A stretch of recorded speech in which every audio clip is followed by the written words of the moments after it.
Where's? Salute to the Damu Keyway conversation. Salute to the bro, Big U, free Big U, man. If y'all didn't know, now you know, nigga. That's the bro. You know what I'm saying? A leader within the community. Might not be an angel. I didn't say I was, but I'm working on myself daily to do better and be better. But today, hit that like button on your way in, because we got the content. That's a fact. Hit that like button or we ain't even gonna get into it. My nigga Scandalous Los Angeles TV is working on something right now. Right now. You know what I'm saying? That'll be popping. But the crazy part, we got the contact. WACK100 got Young Ant Jefe compromised. Young Ant challenges Scandalous Los Angeles TV. So y'all know we finna tear these YouTube streets up, right? Right? Biggie Mac. Salute, y'all. What conversation? What up, y'all? Deuce. BTE. Salute. Yeah. Beautiful black lady.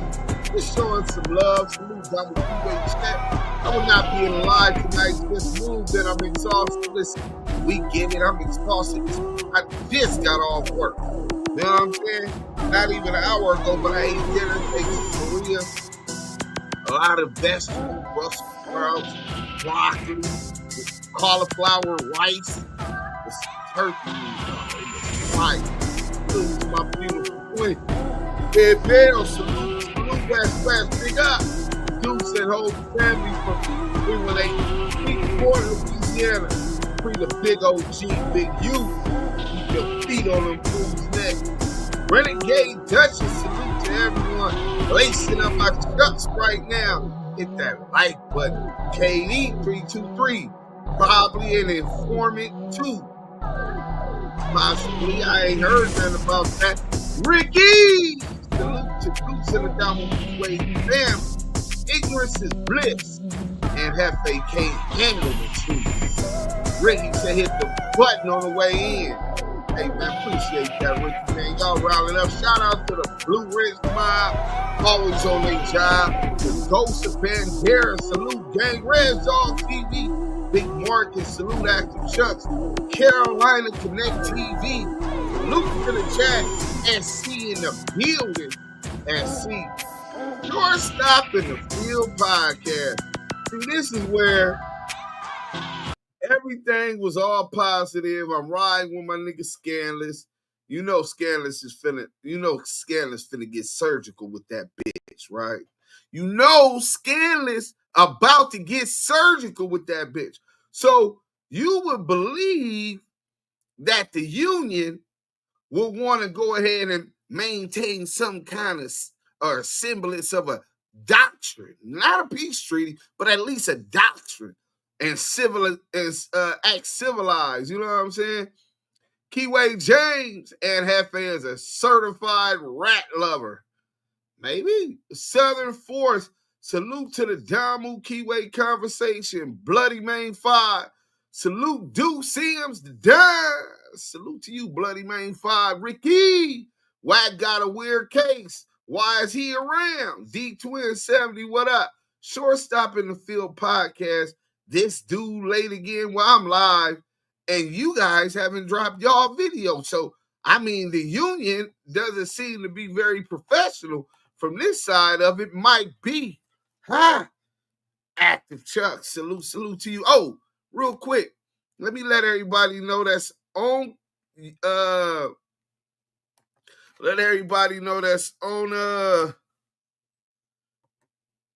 Instagram. They could go on, if you're on Instagram, you could go to YouTube or Twitch. All you got to do is go to @Active Chucks on YouTube or Twitch.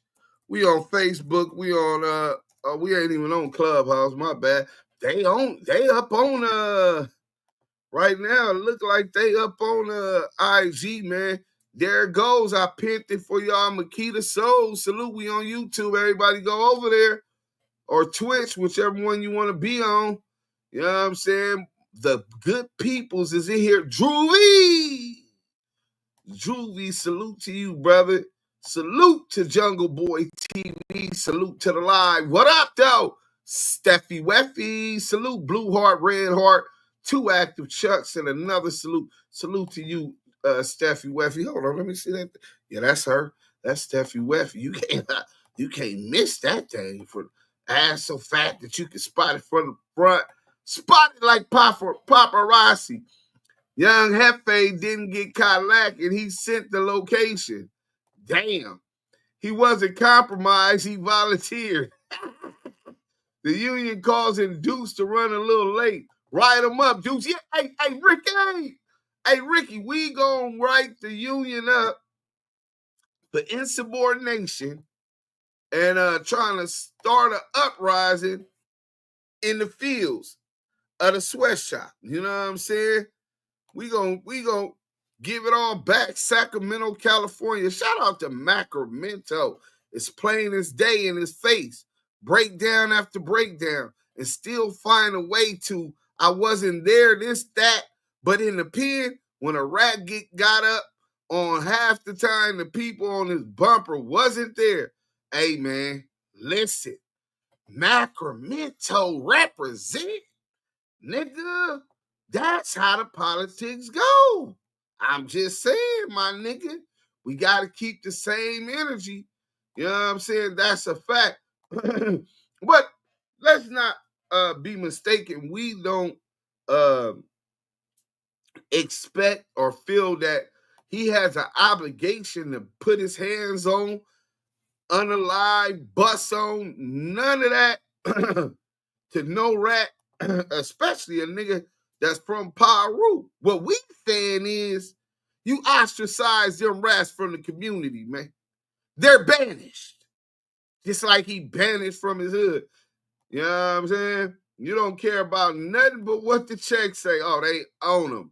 Oh, yeah, man, I seen his chat. I've been at work all day. Megan Davis, what up? Trey Savage, what up? Okay, we got the queens up in here today. You know what I'm saying? Anthony Thomas, Renegade Justice said free Big U, man. We ain't free Big U to that shit backward, man. You know what I'm saying? All right. Incredible thinking. Ant only care what the checks say. That alone lets you know he's compromised. Damn. You know what I'm saying? What up, free Big U? Yeah, man, I know how much y'all love him. Wack for sure paid Ant. I don't think so. You can pay somebody like Wack, utilizes his connections and resources to pay people in favors and do things for them with strings attached to them. You know what I'm saying? Big Gov, salute to the D in the house. You know what I'm saying? ETE, defend yourself, Ant. Man, yeah, man. And Yogi, where y'all at? Man, y'all is doing what y'all do. If y'all want to come right now, he could come. He got to make sure he got full-fledged. He got a lot of stuff he focusing on. What's good? And he got a promotion at his job. What's good? Y'all welcome to Damu Keyway Conversation. Hit that like when y'all come in. Baby Dig, what up? Twisted by Meeks. Do see him the motherfucking time. Tell him again. You know what I'm saying? But yeah, salute to my brother, though. Yael Myron, salute. You know what I'm saying? Salute to my brother, though. Yael, he here when he ain't here. Nigga, that's my brother. You know what I'm saying? By any means necessary. All he got to do is focus on him and getting that bag. And I got it back. As long as he watching his front. You know what I'm saying? Baby D Twins, what up? Most Scandalous LA is fire. Of course he is. He's the GOAT. But you want to know who else is the GOAT? Scandalous Los Angeles TV. All y'all good, solid people, hit that like button. Y'all already know it's appreciated. Young Ant gotta be choosing to not see CS Too Bad for who he really is. Hey, Drew V, me and you see eye to eye on that one. So I expect I'm going to be getting something real soon. But Muddy Waters, what's up? Salute Deuce. Okay, I see the family. Hey, brother, I'm so proud of you that you put the family and not the union. Because right now, the union is late. The video ain't here, but it's all right because I already got the content. You know what I'm saying? Wait till y'all see the thumbnail, though. Nasty work. Scandalous in them thumbnails. Oh, my God. Second to none, bro. Second to none. His sense of humor, he got a sick-ass sense of humor, and he gonna flame Porky the Pig Peru and the Crip cop up every chance he get. But let's talk about, let me take y'all back while we waiting on that so y'all know where this started, because I know I heard Young Ant Jefe said everybody that run content on Wack is just mad Wack don't talk to him and all of that. Nah, nigga, Wack was trying to recruit me. I kept it copacetic, but I had to straight arm the nigga and keep him at an arm's distance and feed him with a long handled spoon. Cause I didn't want no problems, but I thought he was a rat then. And I got the receipts. I'll bring that up for you after this video. But after that, I called his bitch ass out for a fade.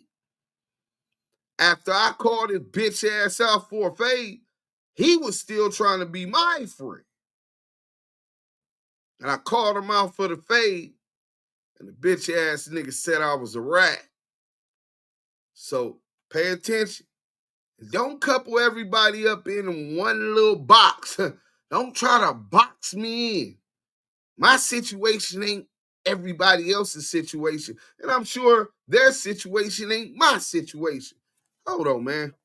We're going to go ahead and watch this. You know what I'm saying? Y'all act like y'all forgot who y'all in here with. You know what I'm saying? Let's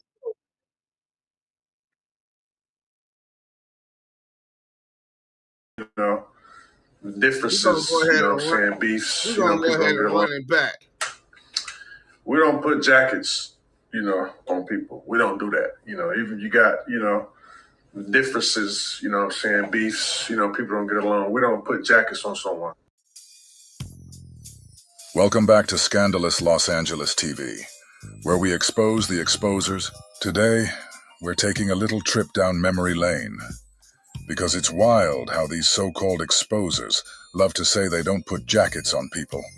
That's what Lieutenant Officer Lovesboys claims, right? But then you've got CS2 back, who went out of his way to tell the world that Deuce was a rat. We're going to let Porky do the talking today. And just like he always does, he's going to trip over his own tongue.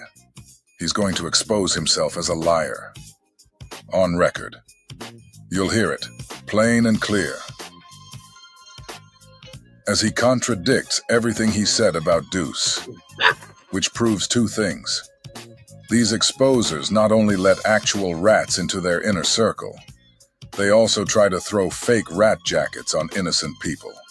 Not only are we going to hear Porky clear the very same rat allegations he once threw on Deuce, but we're also going to hear Porky call out something that clearly bothered him. Lieutenant Lovesboys and his sealed file. He knows something's off, and he wants us to know he knows. Because with Porky, it's never about loyalty. It's about leverage. He always keeps something on everyone around him. Lovesboys included. Let's not forget, Porky already exposed Lovesboys once before. Luda? What Luda? Nigga, yo, Wack, could you help me? Yo, Wack, could I work with you? Yo, Wack, could I do this? Hey, bro, I don't know you like that. Next thing you know, it's Wack campaign. Spot a little future. Wack, I'm a blood. I don't give a fuck that. Nigga, that don't dictate if I'm a or not. I don't know you, nigga. You seem a little weird. And guess what? For 3 years, this nigga been digging for Milwaukee, Wisconsin. Nigga, you don't think these niggas out here in LA, if I had some smut on me, would have been exposed Cash McElroy Jones, board 4777? I put my own paperwork up, nigga. I ain't never had no crime. No, you didn't. I send niggas home and ride the beat. He said he put his paperwork up. No, you didn't. I already told you bring those 302s from when you talk to the people on the 64th floor, FBI headquarters, and also bring the 302 when you talk to Detective Greg Kading and Darren Dupree, your handler. Well, I heard he retired, but he was your handler, right? At your attorney's office. So both meetings. I mean, you can bring the recorded audio, or if you don't want to bring the recorded audio, you can bring the transcribed. But no, you haven't brought your paperwork and put that out yourself. Stop lying. You ain't nobody. You went to the feds. You think you from Milwaukee, Wisconsin, gonna know more than the people that's right here? You can't find no AKA a back under my name, dummy. It says back was a low-level dealer. Wack ain't never sold dope, stupid. Well, that's the funny part. It looks like Porky and CS2 Back got more in common than Porky would like to admit. Neither one of them ever sold dope. Look at the paperwork. There's nothing in there that says Back was a low-level dealer. Not back then, not ever. That was just another one of the lies he... Hey, speaking of the GOATs, we got Scandalous Los Angeles. The team strong. ETE, ETD, nigga. Edified through entertainment, a dose of reality TV. Time for Ant to end up in an episode of The Adventures of a Confidential Informant. Nasty work. Hey, Dose, salute to you, Shalom, He was telling back in those days when he was trying to shake the accusations. We're not going to let him rewrite history, and we're not going to let him forget. But what I went and did today, because the nigga that did the real telling Stutterbox, his daughter called me. Shout out to Kaylee. She wanted to talk to Uncle Wack. We used to be neighbors. I know all his kids. They called me. I ain't gonna change up on them. And he said, Wack. So this is one of the reasons why I played this video. So first, so Ant can't put everybody in the box. And they're hating because man, fuck that bust ass nigga. That nigga called a nigga a rat. So that started my trek. I get to investigating and kind of find out he was the rat. This nigga lied and smutted me, my father, my family, and I'm been the face of my set, nigga, since I was a teenager. So there's a whole lot more implications going on than you know. But if you didn't pay attention in the video, when you responded to Scandalous video, you said Scandalous lied and said that it was in the paperwork, it says the WACK100 and Stutterbox were neighbors. Scandalous never said it was in the paperwork that they were neighbors. But while you trying to look for a reason to undermine a case built upon a solid structure, it don't bend, it don't fold. You talking about something that don't even matter. WACK100 right here is admitting he's pleading guilty that he lived next to Stutterbox. So what's the big hoorah about? Scandalous said, don't forget that WACK100 and Stutterbox were neighbors at that time. And then he goes in to talk about Stutterbox being suspect in the Biggie Smalls murder investigation. Right? He didn't say that was in the paperwork. But I learned a long time ago, man, if you looking for a reason to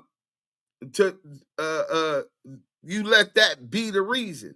But here, you got Wack. You arguing and said, well, yeah, Scandalous ain't lying. He lied to me on No Jumper. We appreciate the truth. But you can't be partially truthful.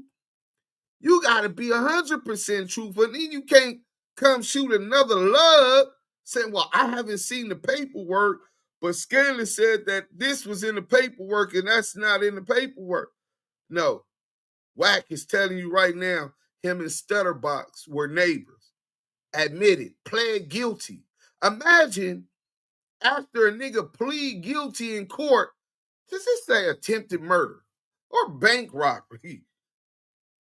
The prosecution not being satisfied that this fact has already been found in court because you waived your right to go to trial and pled guilty to these allegations. And then somebody comes back and they say, well, hold on.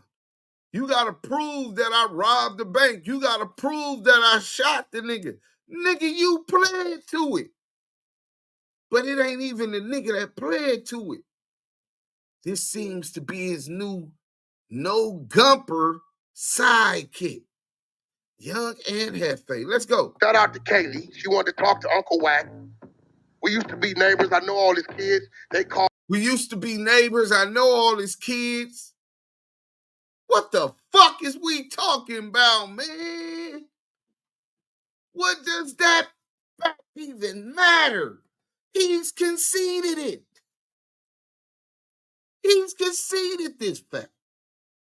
But here you is on the wrong side of the politics, defending a nigga that it really don't got no business to deal with you, but we gonna let the content play. I know Scandalous should be dropping the other video any minute. I ain't gonna change up on them. And he said, Wack, could you believe this nigga called me on the phone with some nigga named Deuce Sims or some shit talking about? I said, man, get off my phone, Mark. Nigga, that's gonna incriminate me. But Wack, if you need me to, I'll tell the whole story. Hit record. So as soon as he plays his shit, I'm gonna play it from the informant himself. Nobody knows better than the informant, right? Nigga, you got to know how to whack. I'm too smart. I'm too strategic. Shit you think I won't do, I will do, nigga. Well, how else can Wack prove what we saying is bullshit? Only one is Stutterbox, and he don't wrong. Stutterbox kids from the nigga in the penitentiary, from his sons, his daughters. I'm Uncle Wack. In the next 60 seconds, I'm going to show you how to build a profitable t-shirt business with no inventory, no designs. I'm Uncle Wack to them.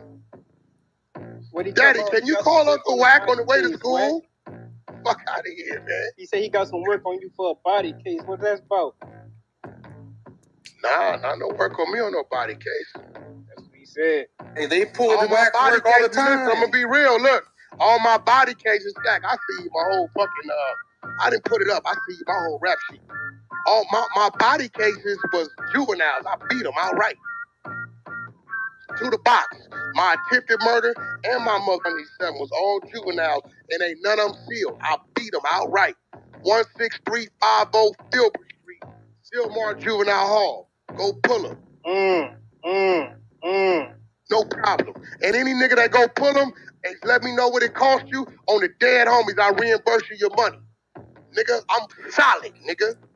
Thorough. Wasn't no crimes on none of my body's attempted murders. It was all Cass Jones.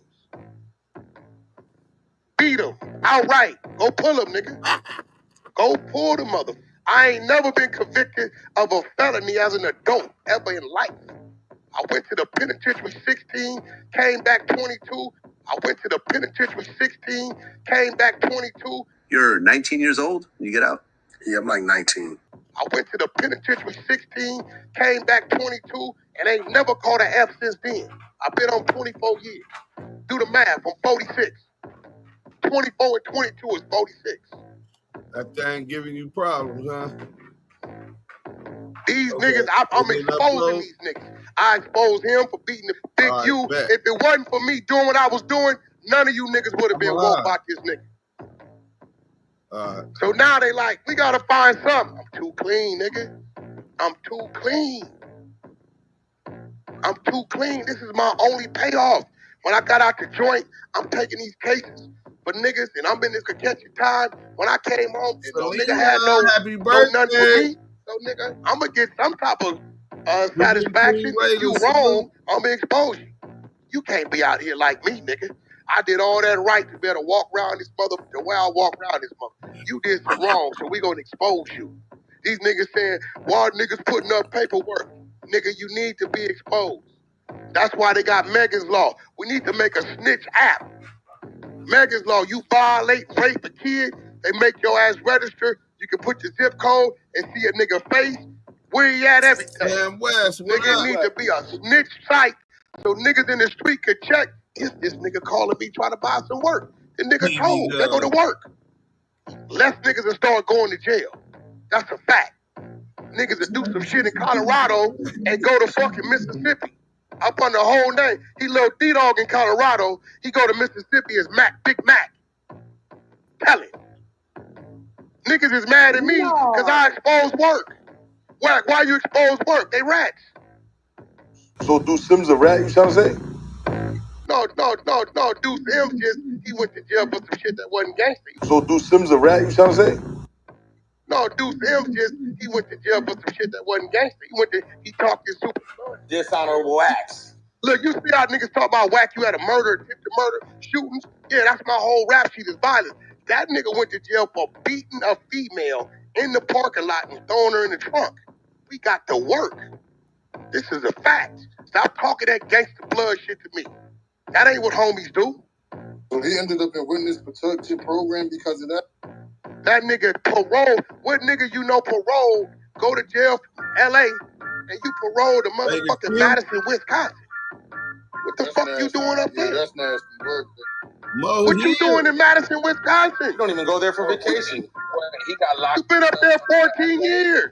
He went to LA. So just like that, CS2 back clears Deuce of all the allegations, all the lies he's been spreading this whole time. He told everybody, I got the paperwork. Deuce is a rat. That's what he said. But now he sits there and says, nah, he's not a rat. He just did something that wasn't gangster. Do y'all see this? This is exactly why you can't believe a word that comes out of Porky's mouth. He flip-flops when it's convenient, and now he's trying to clean up a mess he created. First it was, I got proof. Now, it's never mind. Let this be a reminder. Not everything you hear is the truth, especially when it's coming from someone with a track record like Porky's. That nigga's in Madison, Wisconsin. He been up there 13 years, bro. Probably longer than that. He paroled out there. Madison, you know you gotta put in paperwork. Not only can these niggas not even check paperwork, how these niggas gonna tell us where I parole? Nigga, how I parole on federal? We gonna go to that in a minute. Let me go get that. Let's go.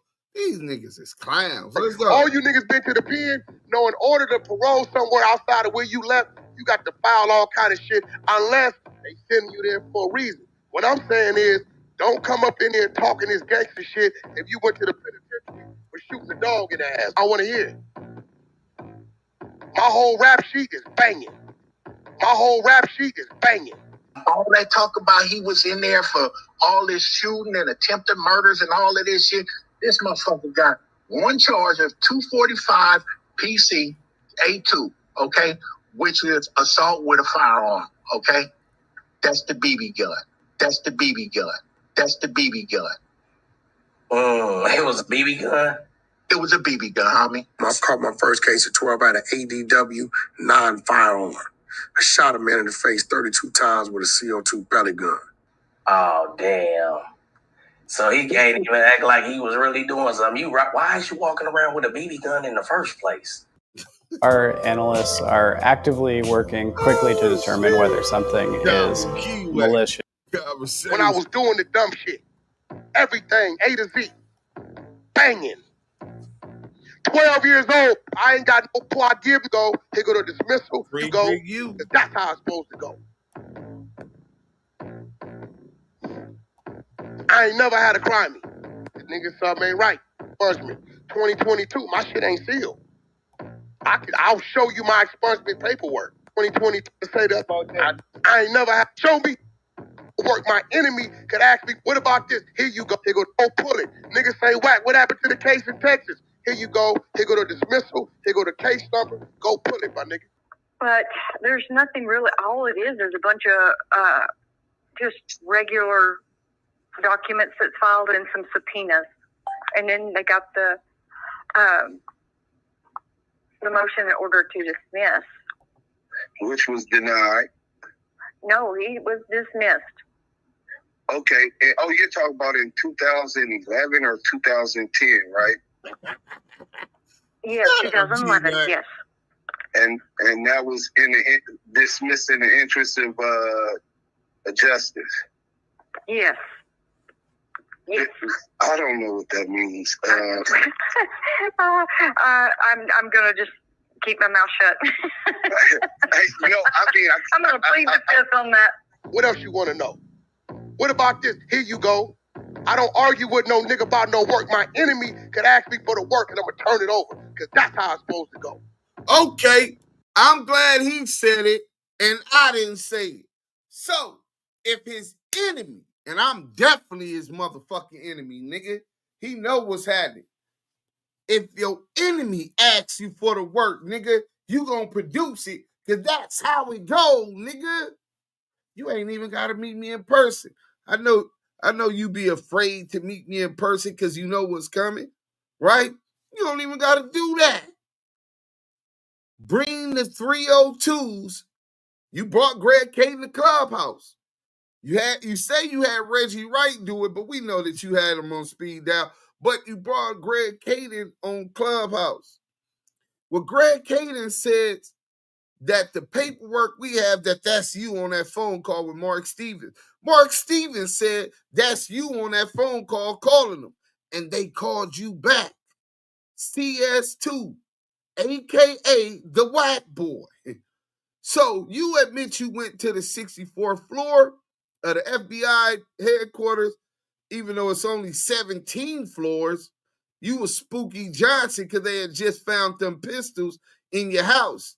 They had just caught you transporting them tag cars, and you gave up Tanisha Swan. You gave up Poochie. You gave up the main streets. You provided historical, reliable information on the Main Street Crips. And you gave up Suge Knight in both of those meetings. So since your enemy could tell you to produce the work, you already said now you're going to bring the work, and we'll get to that next. So you need to produce your 302s or the audio when you talk to them people. Oh, and don't say that they didn't record you, because they definitely got to document each meeting that they spoke with you about. Memorandums, notes, so that they know exactly what your statements were. Who else you implicated? Let's go. Show me something with my name on it, nigga. I ain't never had a crime. I ain't never had a crime. How you feel about all these niggas with sealed files, Wack? How you feel about that? That ain't right. A sealed file is, nigga, something ain't right. And the nigga tried to say the other day, if you had an expungement, it's sealed. No, I just got an expungement. 2022, my shit ain't sealed. And the nigga tried to say the other day, if you had an expungement, it's sealed. No, I just got an expungement. If you had an expungement, it's sealed. No, I just got an expungement. 2022, my shit ain't sealed. Y'all got to go back about a few months ago and go look at my expungement program. I'll show you my expungement paperwork. My shit ain't sealed. I don't know nothing about that weird shit. You can't grow your podcast. I don't know nothing about that weird shit. My shit was never sealed. Well, since your shit ain't sealed, go get that audio. So that video's over with. We gonna go ahead and close that one out. But I wanted to show y'all something, just how ignorant these niggas is. Talking about Deuce Sims went to witness protection, parole to Madison, Wisconsin, 14 years ago, and all of this shit. So, you want to know what? CS2 back. I got something for you. The difference between me and you. The No Cap Network pellet guns don't shoot that many pellets. CS2 badge is lying again. Always lying. Salute to the No Cap Network. You know what I'm saying? Y'all make sure y'all go subscribe to the No Cap Network. Fam West TV, salute. What it do? So, if y'all see this tape right here, oh, y'all can't see. What's good? What's good, fam? Salute, salute. Salute. If y'all see this tape right here, it has the interview of Denavius Hobson. Denavius Hobson. It's a tape. That's why I got the tape recorder. I will let y'all hear, but y'all got to either go subscribe, and I got to get it transferred to MP3. And y'all got to subscribe to the Patreon to get a dose of a real live snitch ratting me out, right? He met with the FBI, and that's how it goes. So just like I got this tape player with the ratting on me, WACK100, if I could get that of the rat snitching on me, WACK100 can go get the statements that he made to the federal joint task force when he went to the federal FBI headquarters, and also when they met him and at his lawyer's office. So WACK100, you said your ops can ask you for that. Well, now we asking for that breen that we need that, nigga. You know what I'm saying? Southern Force, salute. Yo, salute. All right, let me show y'all this real quick while these weirdos talking about where a nigga parole from. See, these niggas are smut the name of Jesus Christ, nigga. When they can't find no smut on you, the lies begin, right? So, shout out to the homie Lil PT from PDL. This was at Club Bahia in Hollywood for the Hood Day. I put that together. Y'all can go on my channel and see some of the performances. Shout out to the homie 211. Shout out to all the homies that perform Bread Camp, IMB. Let's go. Federal and state. I'm on state. Federal and state probation, nigga. I'm on parole, state. Hold up. I gotta pull the left leg down. I gotta put it away. I gotta put it away. Everything to the right. I was just showing the ankle monitor, so I don't get it twisted, nigga. Everything to the right. Bitch. Hey, hold up. Federal and state. Did you hear me say I was showing y'all my ankle monitor? I paroled and was on ankle monitor, federal probation, state probation. Let's play that again. I'm on state. Federal and state probation, nigga. I'm on parole, state. Hold up. I gotta pull the left leg down. I gotta put it away. I gotta put it away. Everything to the right. I was just showing the ankle monitor, so I don't get it twisted, nigga. Everything to the right. Bitch. Hey, hold up. Federal and state. I'm on state. So federal and state probation, nigga. That's enough. I'm on parole, state. Hold up. I gotta pull the left leg down. So, how I'm gonna parole out of state and throw the Hood Day in LA if I've been gone for 14 years? And mind you, Lil PT was my cellie when I paroled from Kern Valley State Prison, B-Yard. About a month after we flighted to Usos. Salute to the Usos, though. No weapons, no nothing. We did our thing. It went up. We did what we were supposed to do. They stood on their business. But even more than that, if you look on my ID, you'll see that I paroled to 36th Street to my dad's house. WACK100 necklace was a secret recording device wherever he went. You know what I'm saying? So, said I'm good. Porky said not for long. So, Uda on the go in here. Hold on real quick. And Jefe thought it was a brunch invite. It was a debriefing. Uda on the go said that nigga bumper my. Hey, real quick. Uda on the go, please put that your reaction to Diddy being found not guilty on the Rico case, that shit was priceless. He definitely sick. He definitely need to get some help.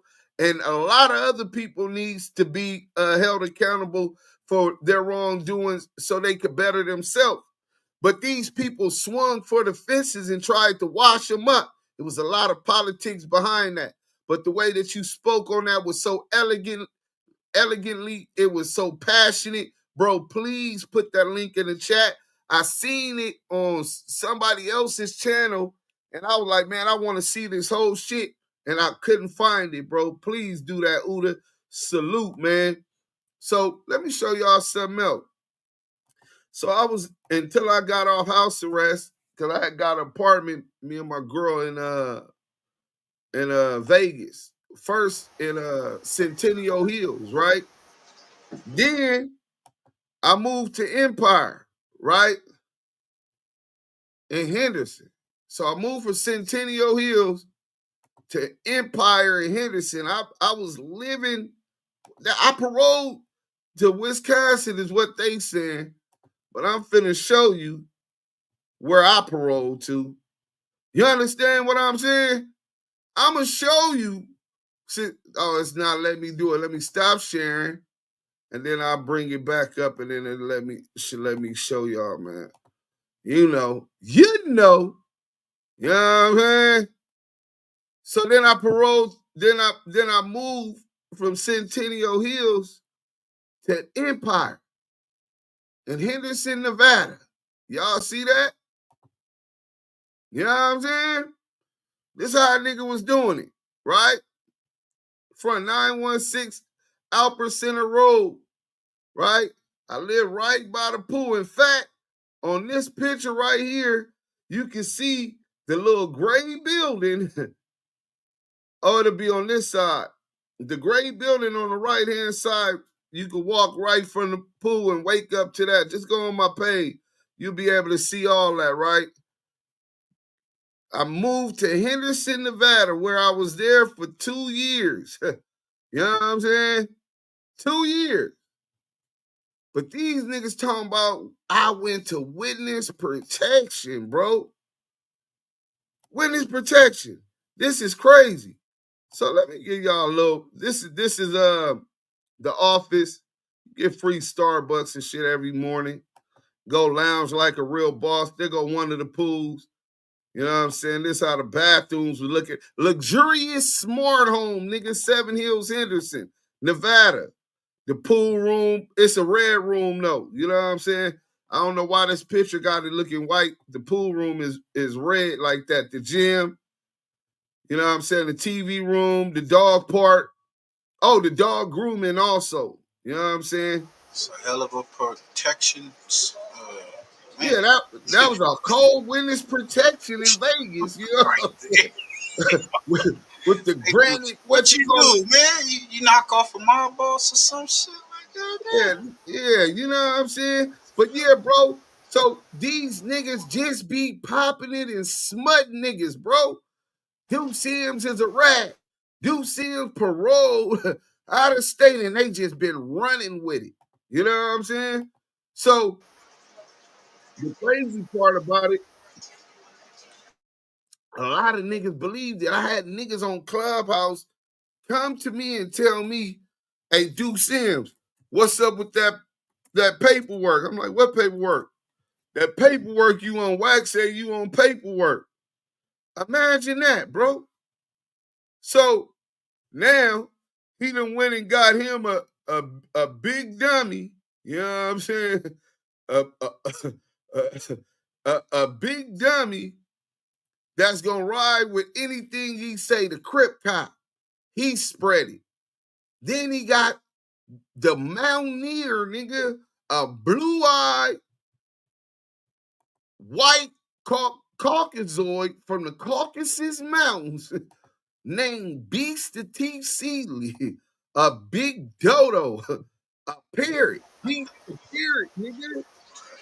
And he's he paroled, witness protection. Witness protection. Is these niggas crazy, bro? Protection to move for what?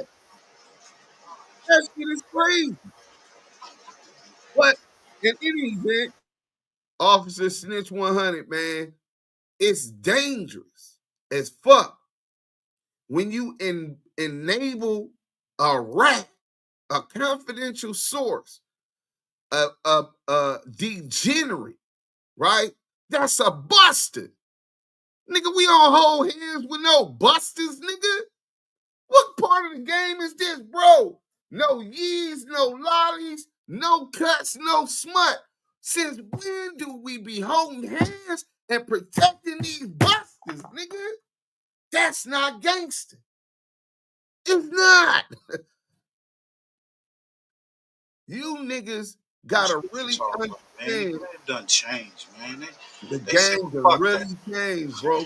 It's 50-50 out here, man. It's S&Y on the streets. What you talking about? It's really S and Y's on the streets. But what I'm saying is this. Most of these same niggas would not risk or put themselves in a situation for a ride, right? But because they believe that somebody might be able to do something for them, because they looking for a handout, these niggas will be prepared to protect RuPaul, nigga. They prostitutes. Nigga. That's prostitutes. Prostitutes, nigga, sat them on fig. It's like a hoe, nigga. Right. Niggas is prostitutes. But think about it like this, though, right? I've never seen a nigga like, and prayers go out to the boy 4Extra, right? Our hoods ain't friends. Fuck the gangbang shit. Just on some humane shit. The dude had a freak accident. Maybe he brought that energy into the world. I seen Compton Rick Rock talking about he's going to take the fade for 4Extras because somebody made fun of this nigga when this nigga just was talking about how he's finna throw these M80s at his ops. That's a quarter stick of dynamite. He had 2 of them. That's a half a stick of dynamite. And it blows up in his hand. And this buff, weird ass nigga from Compton is electing to take a fade, because you niggas is sensitive, bro. This shit is out of hand. All you niggas, what about them little niggas he was beating up on in the county, nigga? You think he gave a fuck about their handicaps? Handicap. Niggas is smokers. These young niggas coming in the county jail, nigga, they on spice. Them niggas is on perks. These niggas really got opiate addictions, crystal meth. Niggas kicking. But because where they from, did he stall them out? No, nigga. Nigga know what they signed up for. And he ain't even in there going through no shit like that. So why is you in Compton feel obligated to jump out there for a nigga in South Central, bro? You niggas is way too hard on the internet. This is not that. You niggas is ready to stand for anything, but ain't ready to stand for what needs to be stood for. You niggas is cool. Oh, WACK100 is my brother. That's what Compton Rick Rock said. When is you nigga? I remember when a nigga used to be like, act tough because we gang thick or whatever, and we out, they know what we do. You know what I'm saying? Nigga, blammer down, nigga. We all got hands, and niggas show their ass out when we get out somewhere, and nigga be like, nah, didn't nobody tell you, nigga, handle your candle, nigga. We didn't tell you to go ahead messing with that nigga. You got to get that head up fade, homie. And knowing this nigga ain't got no squabbles. When you niggas gonna make these niggas handle their candle, nigga? That nigga Denzel in Training Day demonstrated how it is, even though it was in a movie, but art form, reality was put into art form. We put our own work in around here, homie. But we got niggas with like acting like they defense counsel for a rat. Defense counsel for a nigga that ain't from Compton. A nigga that ain't from St. Andrews Park. A nigga that say he's a Damu. So we waiting on this. Let's get into this content while we waiting on this. Wack likes 32. Big U knocked out 32 Mexicans and he shot his BB gun 32 times. All right. That nigga crazy, bro. That nigga is forever gonna be known as the BB gun bandit, nigga. The serial BB shooter, nigga. That nigga is a serial BB shooter. All right, let's go to this real quick. We're gonna take y'all to this before we get into that shit. So, rest in peace, Pops. He would have smacked the shit out of me. Let's go here real quick. So, bam, we gonna get to this Money Mark Stevens interview. Cause Wack said, ask Mark. Mark, no. He's the one that hooked up the three-way. I mean, even Wack say that's him on the call with Mark Stevens trying to get in contact with Dog. He's admitting that that's him. Okay, is this one it? No, that's the short version. I'm gonna get to the meat on the bone, nigga. Money Mark Stevens. Okay, that's the longer one. Oh yeah, here we go. It don't take long. You know what I'm saying? Let's hit that like button in the chat. The chat's where it's at.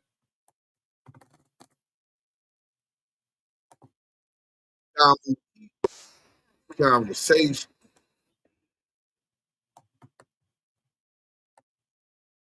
Where we was at, okay. So at some point you get a phone call from WACK100, Cash Jones.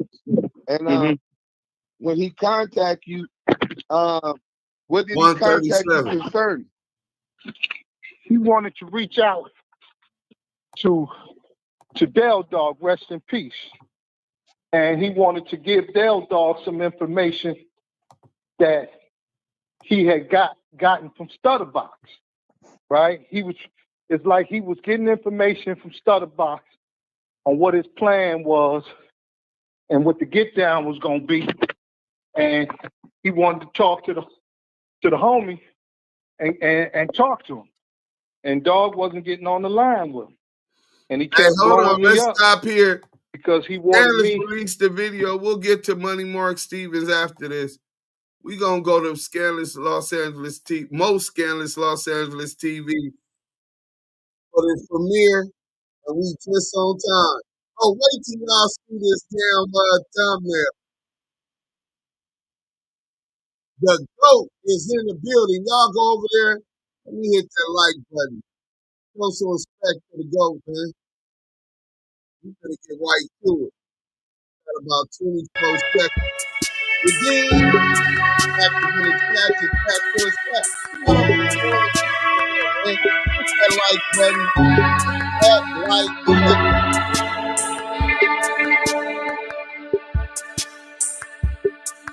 The John Tape, what up? Peace and love. Salute. Loop from the loop.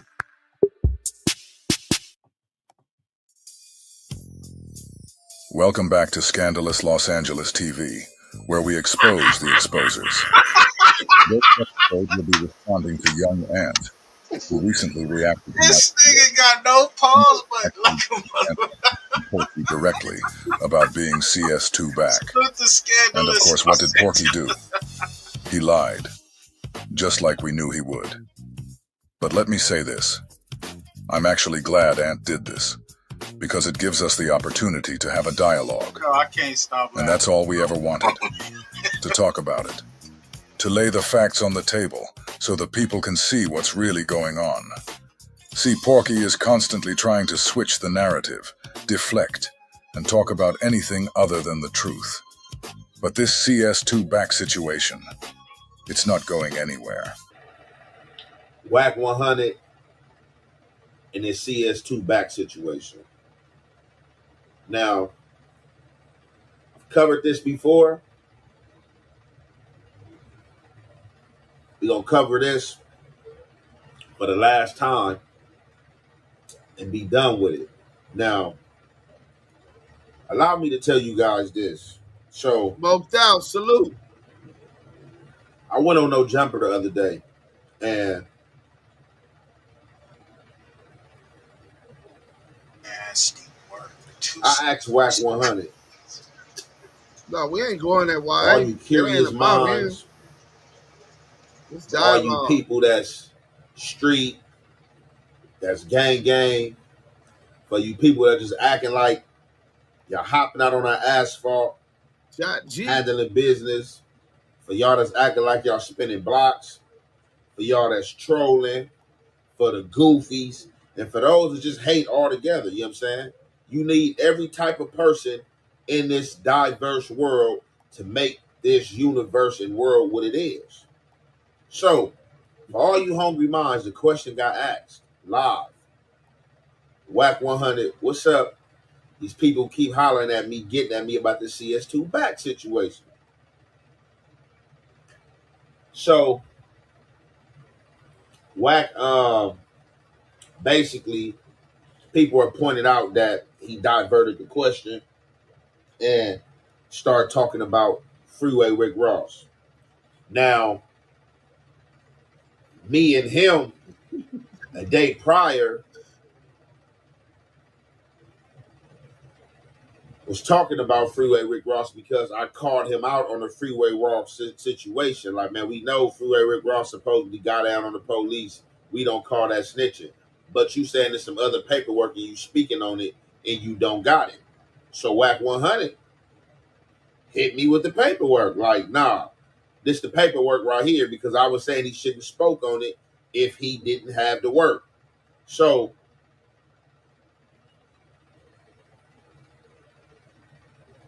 when I asked him about the CS2 back thing, he didn't answer the question. He went into the Rick Ross thing because we was talking about that. And my analogist, I wasn't thinking that he was diverting for the question. I thought that he was setting the Rick Ross situation up into answering the question that I asked him on the basis of, salute. If I'm a snitch or a confidential informant, as everybody's saying, why would I put Freeway Rick Ross out there knowing people can go get some information about me?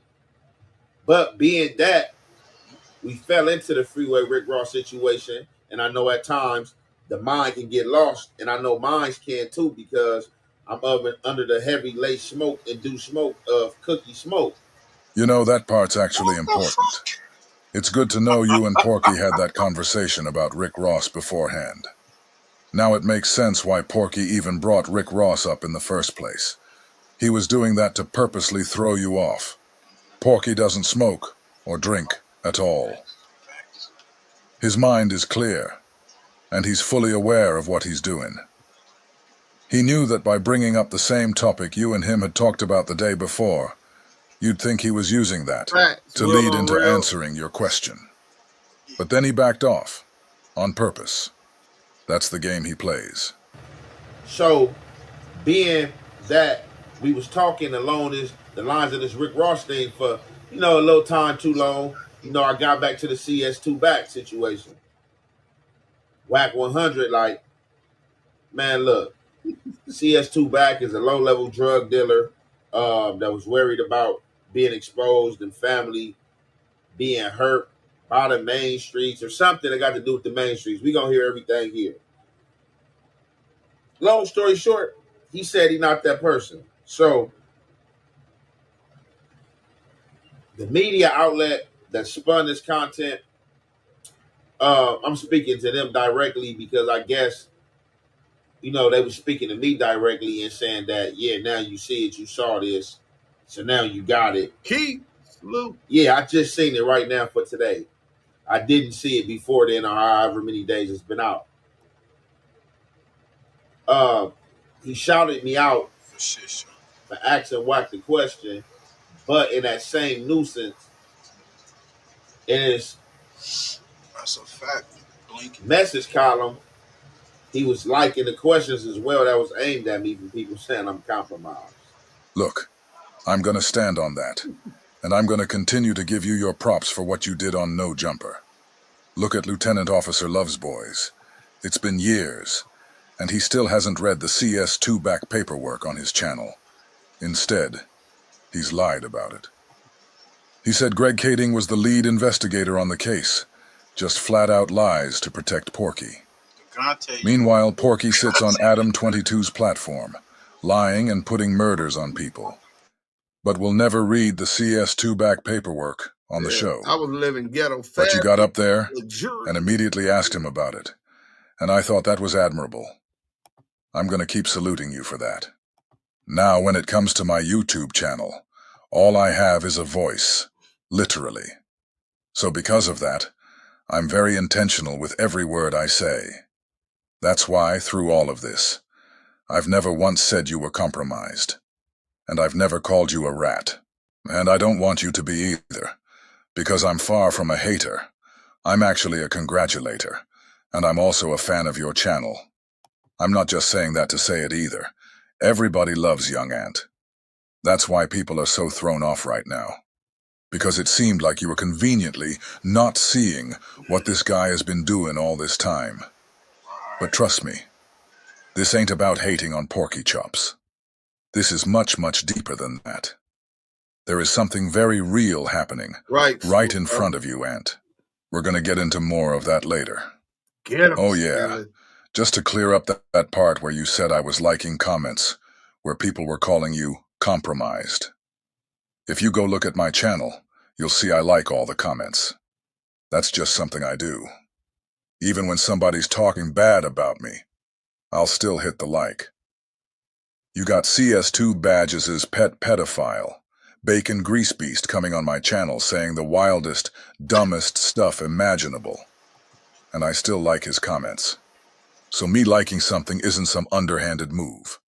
It's not shade. That's literally just how I engage on every video I post. Just wanted to make that clear. Look, check this out. If you don't see my name on no paperwork,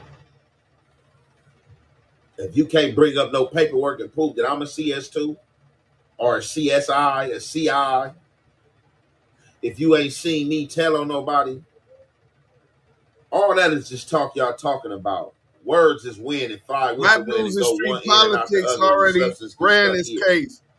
You can't paint me out to be no type of rat, lover, associate, in or switch, because I have never did it, sir. Again, let me be real clear. I never said you were compromised. I never said you were associated with a rat. I didn't say any of that. The only reason I even made a video was because you said the CS2 back situation wasn't true. But if CS2 back wasn't true, then that would mean everything we've been saying this whole time is a lie. And coming from someone as credible as you, that couldn't just go unchecked. Because when you say something, a lot of people are going to believe it. That's the weight your name carries. So it wasn't about attacking you.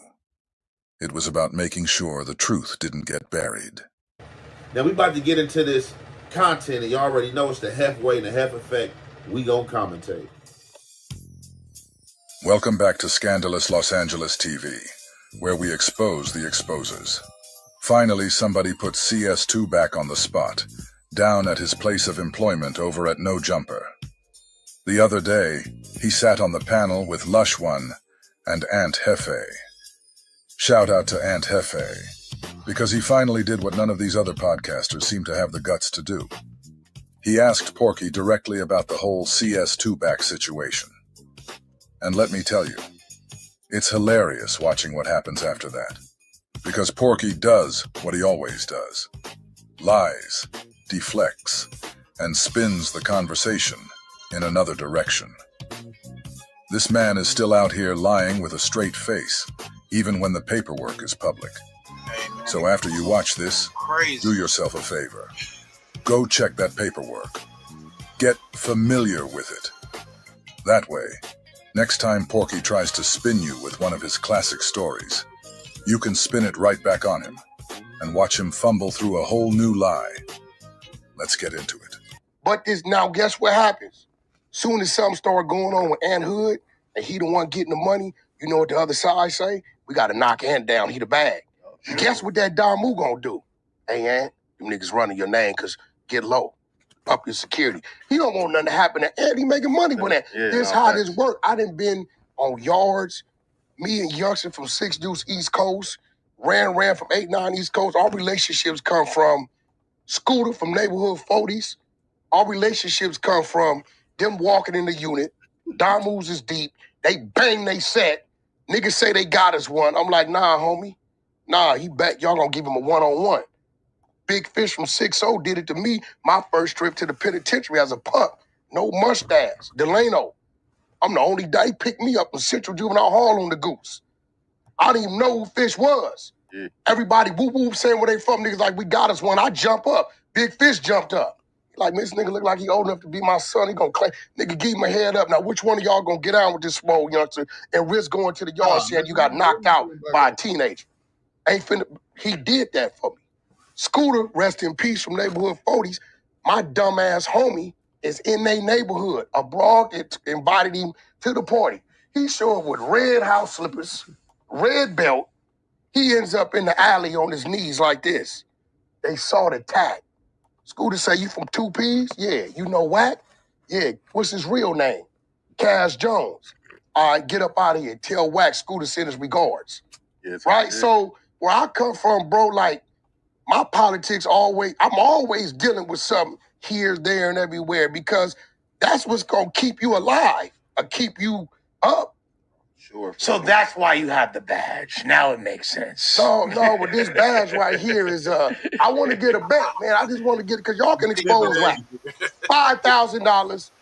We put the badge, I open it up live on No Jumper, and you might be the one to expose Wack. So let me. So I kind of want to kind of ask a question. It's kind of like off topic, right? Because I want to ask this question because I be getting a lot of, which I don't really care, but I'm still ask it because I be getting a lot of backlash. People in my comments, people coming to my Instagram channel, they be searching far and wide to tell me that I'm compromised. One, because I'm on No Jumper. You know what I'm saying? Sitting across from Adam, and then they be trying to say I'm compromised because I'm sitting next to an informant. So, I mean, because I did an interview with an informant. They be trying to say you an informant. But okay, well, listen. Ant just told Porky that he's been catching heat because people are saying he's sitting next to an informant. And yes, he... All right, so real brief before we get back into this content. So that was last week at No Jumper. You know what I'm saying? I had ran into Wack. I wasn't expecting Wack to be there. But being that we was on the subjects of the police badge and just, informants, snitches, and rats in general, I know for months, like I said, people have been coming searching far and wide. Right. To tell me, oh, Ant Jefe, I mess with you, but I'm telling you, you got to watch him. You messing with a CI. You messing with a snitch. People been coming to tell me, oh, Ant Jefe, I can't mess with you no more. I'm subscribing from you, man. You compromised. Oh, Ant Jefe, I can't believe you sat down with Wack. So, not even just for the consumer's consumption, let's address this because when I first covered this CS2 back situation, it was y'all's kids. Salute. I think Active Chuck's YouTube channel. I had covered it. William, salute. And, from there, Wack came out, said the little bozo thing. I said what I said. That led to a phone conversation between me and him. That led to him telling me I could cut a No Jumper and question him and ask him about anything on camera that I got a problem with him doing. And that's what in fact happened. So, like I said, since then, a lot of people been coming out, oh man, I'm telling you, bro, you can't let him lie to you. DCS back to this and that. People who are not law enforcement, people who are civilians, people who hate Wack, people who beef for Wack, but searching far, low, and high to get this for me. Some of my people, And like I keep telling everybody, this could in fact be true. Again, I can read it and still do not know this to be true because I wasn't compromised. I was not there. I am not the police. I was not nobody on this case. Now, what I will point out and say is that Scandalous Los Angeles is correct when he said that Wack lied and said that the little Main Street thing about this how I'm not CS2 back. His reasoning behind him not being CS2 back because of the Main Streets are not getting hurt. It didn't say that in the paperwork. It didn't say that. So you got that. You got that. You got that. And that's all we're saying. This guy's been lying the whole time. It's not like me and you had some kind of bet. Like, hey, Wack's lying, let's wager on it. Nah, nothing like that. I'm just showing the facts. Porky is sitting up there lying. So this isn't anything for you to take personal. It's just the truth. These are the facts of the matter. And honestly, the fact that you got up there and told the truth once you looked at the paperwork, that shows you got a backbone. Way more than that other dude, Lieutenant Officer Loves Boys. Still again, what I'm not understanding, let's get back into the content. To how Porky responds to that. Because instead of clearing the air and shutting it down with facts, Porky, in classical fashion, completely deflects the topic to Rick Ross. This is classic pork loining right here. But okay, well listen, I called Rick Ross. I told Rick Ross, Freeway Ricky, use an informant. Right? Sure. Yeah. He told me to go get the paperwork. For sure. I went and got to work. I sent him to work. I got to work. I put the work up. This is it. So you wasn't cool with Rick the last time? Yeah, we was. Yeah. Let me tell you what's crazy. We was doing something on Big Meech on my StreamYard, I think. So after we was running it, this is what's crazy. Loose Cannon says, Freeway Rick a snitch too. I say, man, that nigga told on the police. I don't care about that. If you Google right now, Freeway Rick snitch on police, it'll pop up. WACK100 defends Freeway Rick on this, right? He said, no, Ohio, New York, the plug was in Miami. He sends it. So when he sent it, I read it. It's on my YouTube channel right now, right? Yeah. So that's why it was funny the other day. When Vlad called. No, this is funny the other day when Loose Cannon calls Freeway Rick. Man, I heard what he trying to do to you. You the that sent the work. We never even knew about it. So now I had to get with the exposers, tell them go search Ohio, pull the work, and send it. And they sent it. I sent it to Bro, because I seen Bro run his clip. Bro was taking the stand that I took. But like, the police, we don't care about that. Yeah. I didn't care about that, right? I don't care about dead bodies. I die, and you go to jail. And you can use me to get out of jail, put it on me. I'm gone. Something to say, you told, that's telling. Told on the dead body. No, I'm going home. I'm gone. They can't charge me, right? So I sent it to him. This ain't the police you telling on. These is drug connects in New York and Ohio and Miami, shit like that. I told him I fuck with Freeway. I said, bro, I didn't dig into it because I didn't really want to. Every now and then I do some bitch-ass nigga shit. Every now and then I do some bitch-ass nigga shit. Every now and then I do some bitch-ass nigga shit. I select the politics. I select the politics. And if you ask me, I'm going to tell y'all that. It looks like Porky just threw Loves Boys under the bus. Again. Now remember, Loves Boys has been swearing up and down that they don't selective politic. He is a motherfucking and all this selective politic niggas are doing, that causes division. Division causes weaknesses. Everybody doing their own thing because niggas selective politic. Hey, real quick, Frisco, salute to you, bro, but we don't need nobody to vouch for him holding it down when he was supposed to. That's his reputation. We from LA, we heard the same. But what we ain't talking about what you did yesterday, we talking about today. And this shit don't look right. Niggas are saying this is cool, saying this ain't cool. That causes division. I'm not bending my rules, nigga. I'm gonna stand on my business. That's been their whole stance from the jump. We expose everybody. But now Porky just admitted that he does selective politic. He chooses who to expose and who to protect. So while they're out here calling themselves exposers, Porky just revealed that if he likes you, your paperwork doesn't see the light of day. This is exactly why I've been saying. His job is to tear down specific people. People who are building something, who have momentum, who might actually be doing something positive. That's who he targets. And now he said it himself.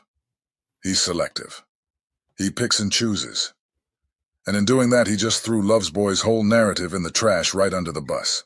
Don't forget, this was Porky's response to Ant, telling him that people are saying he's sitting next to an informant, referring to Porky himself. Porky has not addressed that at all. Shifted the conversation. You know, if I fuck with you, I'll fuck with you. You know, I do some bitch ass nigga. You know, some real shit. So who the fuck put this? So my question is. So Porky tried to duck the question, but Ant wasn't letting him slide. He didn't let Porky weasel his way out. Porky was clearly trying to run, trying to change the subject, deflect, do what he always does. But Ant brought him right back to the beginning. Who put this, like, the shit they keep attacking me about? You are, it's the main streets. It's the main streets. It's the main streets. So now Porky's basically letting it be known. He knew exactly what Ant was talking about the whole time. This is CS2-Back's kryptonite right here. Never wants to touch this topic. He hates it. But this moment right here proves he knew what the question was about. The whole time. And instead of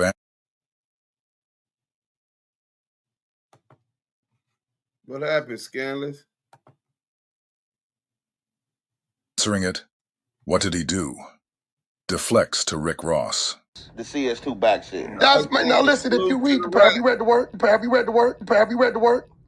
The work said, whoever this dude is, he's a low-level drug dealer, and he's in fear that his family members in the main streets will pre-cut fruit and tasty juice. Conversation. Hey, look, fruit bowl y'all snacks. got a lot Fruit your way. commercials to be go hurt. through. Okay, for the record. Porky's been speaking for about 30 seconds. And in that 30 seconds, he's lied twice about both of the things he just said. The paperwork said. Lie number 1. He said the paperwork claims CS2-Back was a low-level drug dealer. False. Lie number 2. He said the paperwork claims CS2-Back was afraid for his family's life in the main streets. Let's not forget, and I didn't even include this in the video, but CS2-Back once said we added back to the paperwork. I didn't even bring that part up. Just think about that for a second. Look at how many lies this guy has told surrounding CS2-Back. It's been one spin after another. All right, what I want to say about this picking and choosing thing, what I've been coming to see with this picking and choosing narrative is that at some point in time in life, you're going to have to cross some type of barrier that you in place in front of yourself, either a hurdle with. Now, picking and choosing, when it comes to that, and this gangbanging space, you're supposed to keep it black, white, no gray area. Black, white, no gray area. If you know, you know. I'm going to just say that. Now, what I'm not about to allow for me, and I'm pretty sure for any other member, can't no civilian judge me accordingly in no way. Unless you sitting on that panel in that courtroom as a judge, a DA, the jury. That's it. As far as a podcast, podcasters, anything like that, these dudes say anything they want to say out their mouth. I heard a lot of these dudes talking to Wack in the past. I heard a lot of these dudes was Wack friend in the past. Somehow, some way, somewhere down the line, these dudes fall out and dudes got an excuse. Oh, well, that's before I know this. Oh, I was only dealing with him before this. Now, like I said, Wack definitely did put the spin on me. I can't even say put the spin on me, but he lied or didn't remember. And let's be real. Porky did put the spin on you. Don't take it personal, though. He does that to everybody. He even did it to Reggie Wright. For years now, he's been running around lying about this CS2-Back situation, saying CS2-Back was just a low-level drug dealer. So, you're not the only one he's told that to. And no, it's not that he forgot or didn't remember. He lied, plain and simple. Just like he knows he's CS2-Back, He knows exactly what he's doing. What he didn't want was you asking him about it. But now that you said he lied, guess what? He's never going to let you ask him about CS2 back again. And him saying that CS2 back, his reasoning in giving CS2 back, the main street little narrative. The Scandalous Los Angeles page, they breaking it down right here as far as what the paperwork say. Now, what I want to say, like I've been saying, let's go with the narrative he is CS2 back. Veggie still the only way that people are saying and know that this man is allegedly CS2 back is because Mark Stevenson, supposedly. That's where y'all say it came from. Now, I guess Mark Stevenson was a part of the case. Mark Stevenson, if he was a part of the case and he feel righteously that he know that this is WACK100 and he dealt with WACK100, that's Mark Stevenson business. Y'all don't see Mark Stevenson's trying to unalive Wack or do nothing. He just put it out there to the public that he think and he's saying it's Wack for other people to do his dirty work. Mark Stevens said he had that paperwork all the way back in 2012 or 2013, if I'm not mistaken. But he didn't put it out for more than 10 years. He said he heard the stuff Porky was saying about Shaq and the stuff he was saying about Big U. So he sent the paperwork to Big U, just to let him know who was really sitting next to him. It wasn't about asking anyone to do any dirty work. It was about giving people the facts. And the irony? Porky and the exposers are always putting other people's paperwork out.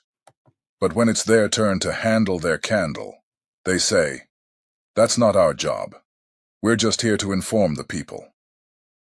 Well, guess what? That's exactly what Mark Stevens did. He informed the people.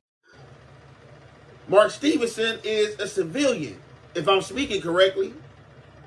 So, what I'm saying is, it is Wack word against Mark Stevenson word. The only people will know is the people like Stutterbox, the Mark Stevensons. You're absolutely right, Ant. The people who would actually know who was on that case, that's Mark Stevens and Stutterbox.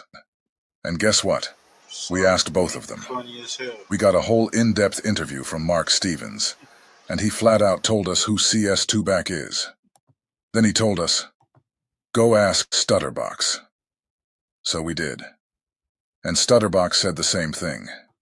He said he's CS2 back. He even called him J. Edgar Hoover in trans. So what are we still debating? You named the two people who would know. And both of them confirmed the same thing. But here's where it gets even weirder. The new CS2 back we're dealing with now just popped up with 2 badges. He showed one badge one day, then turned around the next day and showed a different badge to try to cover up the first one. No one's out here trying to unalive Porky. Nobody is calling for that. This ain't about violence. It's about truth. The reality is, you got a guy running around calling himself an exposer, showing off police paperwork he clearly got through law enforcement connections. Trying to tear people down, calling them snitches, labeling them rats. But we're just pointing out the obvious. The guy doing all that is the police himself, and that he has handlers that instruct him on the way he is to conduct himself around his people. This isn't about digging into every person's paperwork. This is about calling out someone who built their whole brand on exposing others, while hiding the fact that he's the real informant.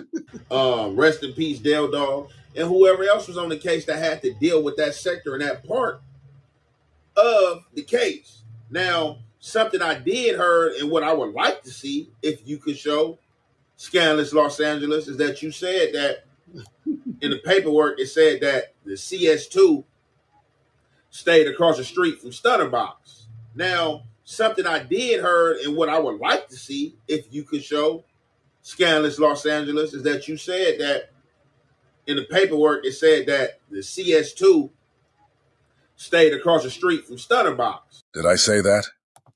That's funny, because I really don't remember saying that. The good thing is, we're watching the video, so he's going to react to the rest of it.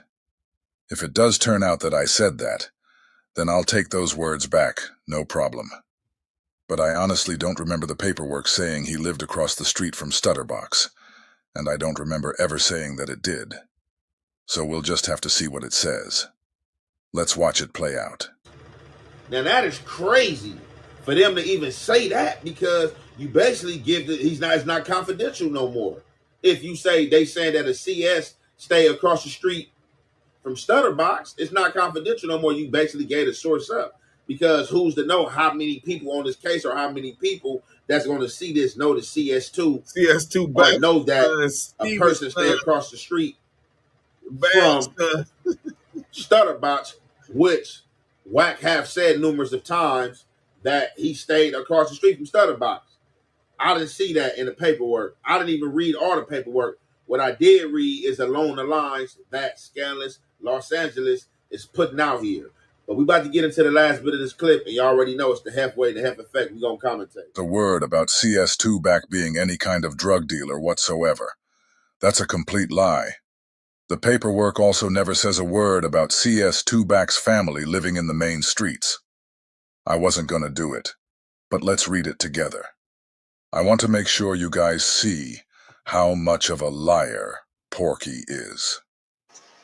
After we read this, ask yourself, why is Porky lying about what the paperwork says about CS2 back? CS2 has provided reliable historical information concerning the MSMC organization.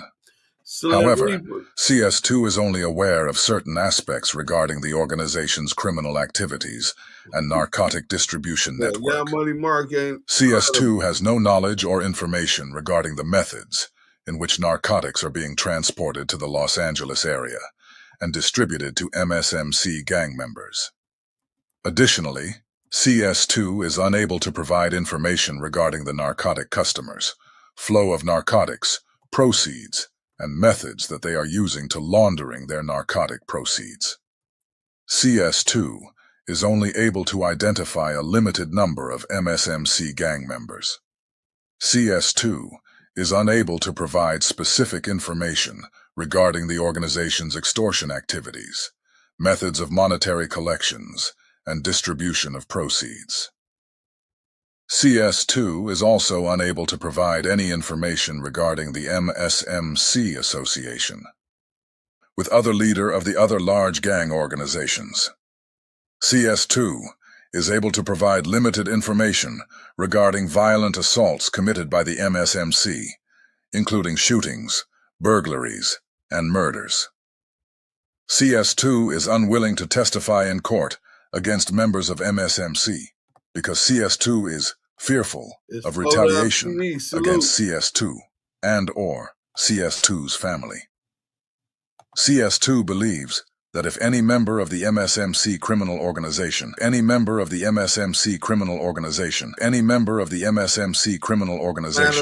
becomes aware of CS2's cooperation with law enforcement, the organization will likely orchestrate the execution of CS2.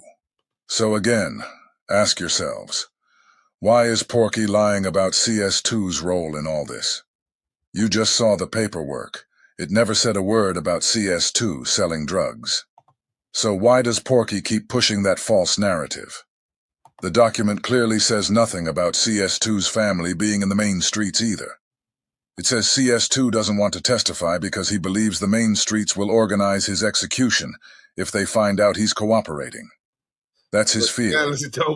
And don't forget, CS2 back lives directly across the street from Stutterbox, who is a known Main Street Mafia Crip. And don't forget, CS2 back lives directly across the street from Stutterbox, who is a known Main Street Mafia Crip.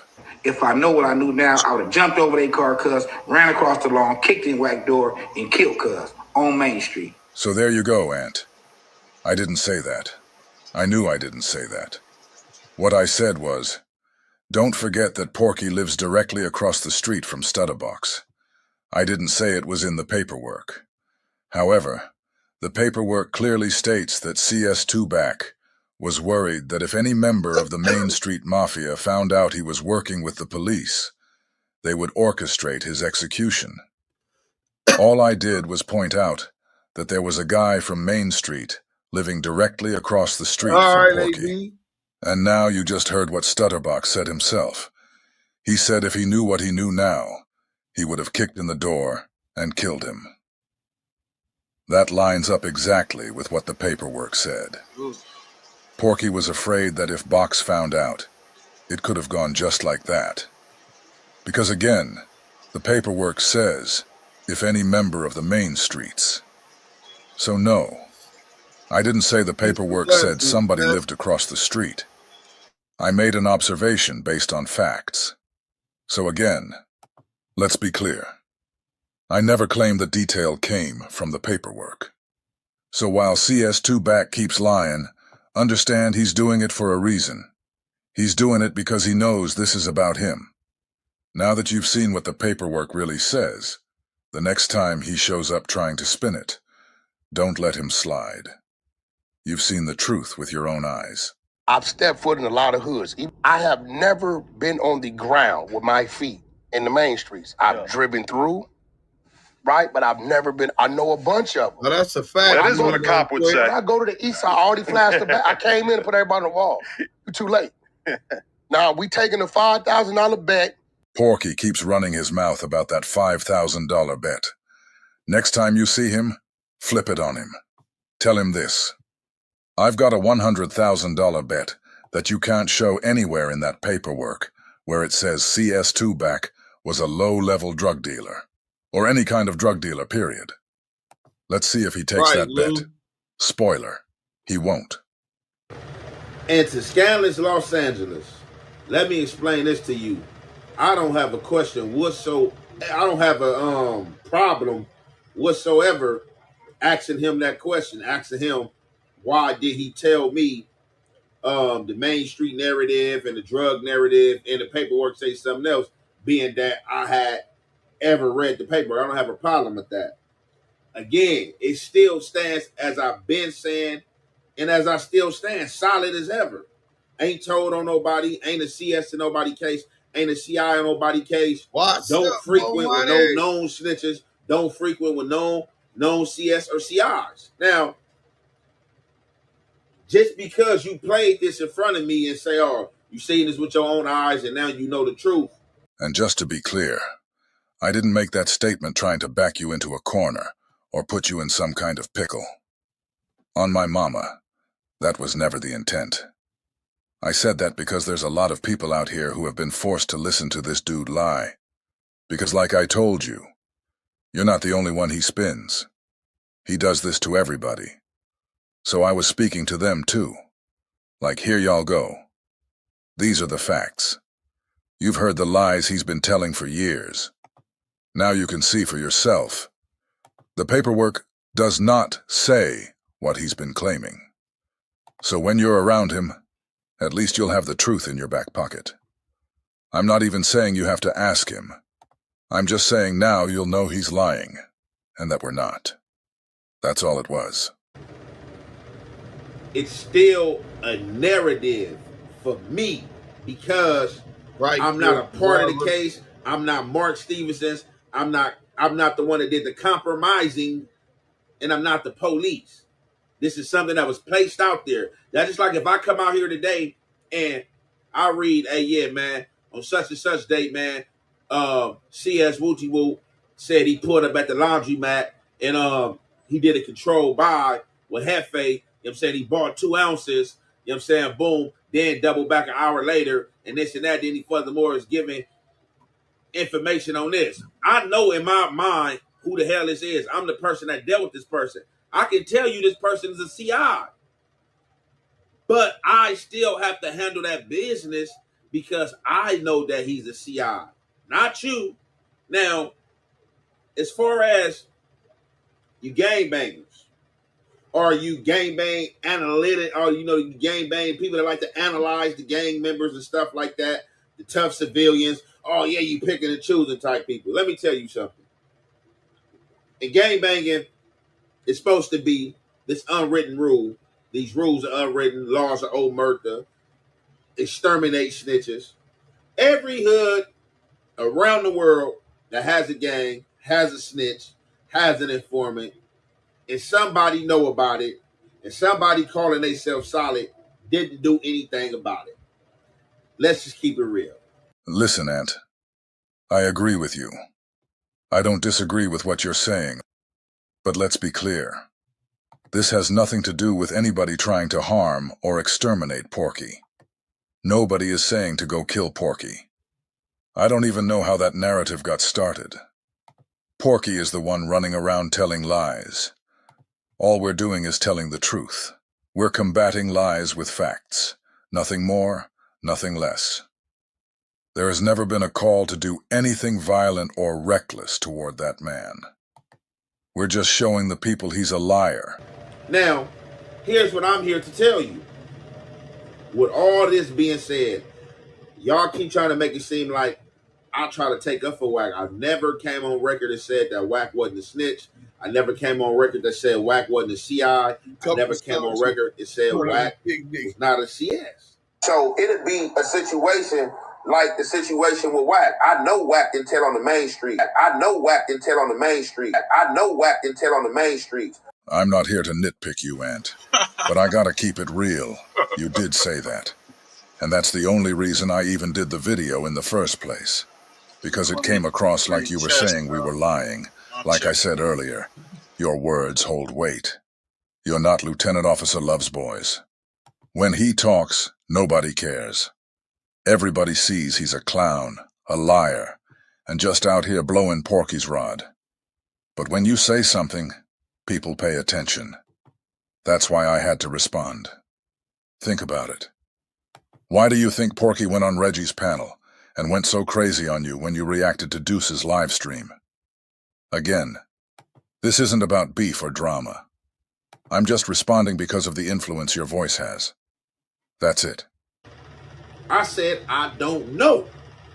And being that I don't know, and there's not nothing in fine black and white with his name, I cannot be held accountable on any yard for any actions with this dude. First, you guys paint the narrative, oh, I'm an exposer. Oh, he recruited you, next you exposer. Why I'm not exposing yet? Let me be clear. I never ever said you were one of the exposers, Ant. I never said that. That's not something I've ever claimed. And I want to make sure that's understood. Why am I on the exposers channels? What's the other channel Wack got that everybody be going to? It's like another like big media outlet. How come I'm not on none of these media outlets? My meeting and sit down was with Wack was to ask him questions about my elder, Monster Cody, and some of the controversy things he be saying. And I'm glad you brought that up. Because that's exactly the type of stuff I'm talking about. The nerve of him to speak on Monster Cody like that. Growing up on the East Coast, when we was in juvie and all that, we read books about this side.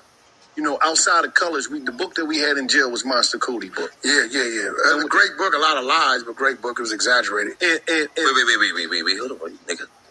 What do you mean, exaggerated how? There was a lot of it exaggerated. How? Monster Cody was a dope fiend. Always hating on crack. Bitch ass. That right there tells you everything. Just like he tore down Tupac. Not because of any real issue, but because of the people above him. The ones pulling the strings. Now they got him trying to tear down Monster Cody, too. Let's not forget, Monster Cody wrote a book from a prison cell. That book influenced OG Mac in New York and helped spark the biggest blood gang on the East Coast. He did that with a book, not a movie, just his story. Meanwhile, the only thing CS2 Back has to say about Monster is that he was a crackhead. Of course, Porky waited until Cody passed away to make this kind of comment, when all of us know that Porky would have never said that to Monster's face. But this is exactly what we mean when we say something much deeper is happening. And it's happening right in front of you, Ant. Let's keep it real. You're at No Jumper. And the head of No Jumper just got caught on the internet talking to Lucy, trying to bait him into incriminating himself on active charges. Let me just hit you with a narrative. A lot of people think that, in particular Trap Lord Ross, they think that you saying that you were falling out with Wack over the fact that he reported on the cops raiding your house when you allegedly got swatted or whatever. They think that was all a cover because you actually were mad at WACK for basically getting Big U caught up because you knew that you were going to get caught up as a result of some of the shit that WACK, that Big U and you did together. No, me and Big Useless didn't do anything. Me and Big Unisex never did not one thing together. So you robbed the weed shop or you extorted him, right? You robbed the weed shop or you extorted him, right? You robbed the weed shop or you extorted him, right? No, never robbed no weed shop, Adam. You know that. That just happened. Let's also not forget, there was an Armenian dude pretending to be Mexican on No Jumper, who, it turned out, was an informant. The same guy who brought Love's Boys to No Jumper for the first time, who called someone named Droopy on air and said, "This is who Snoopy Badass told on." Look, listen, I'm here as a professional doing what I do, interviewing. I know the truth. I just got to ask these questions so the world can understand from another real person, nigga. But so wait, what do you know? Yeah. You know the person he was talking about? The one that's supposedly the shooter, the actual murderer? Right. That he did a favor for him, this and that, you know, like he was a real one. He went to testify to do a favor for the shooter and all that. Right. He's in a cell right now, so I don't know if he'll pick up or not. 3 o'clock count over with. He should be back. It's 4:18. It's 4:18. Yeah. How do you know? How do you know this dude? Hold it right up to the mic. 4 o'clock. Let's get this up to 500 people. I don't know if he has a phone up. Yeah, Lou, I believe so too.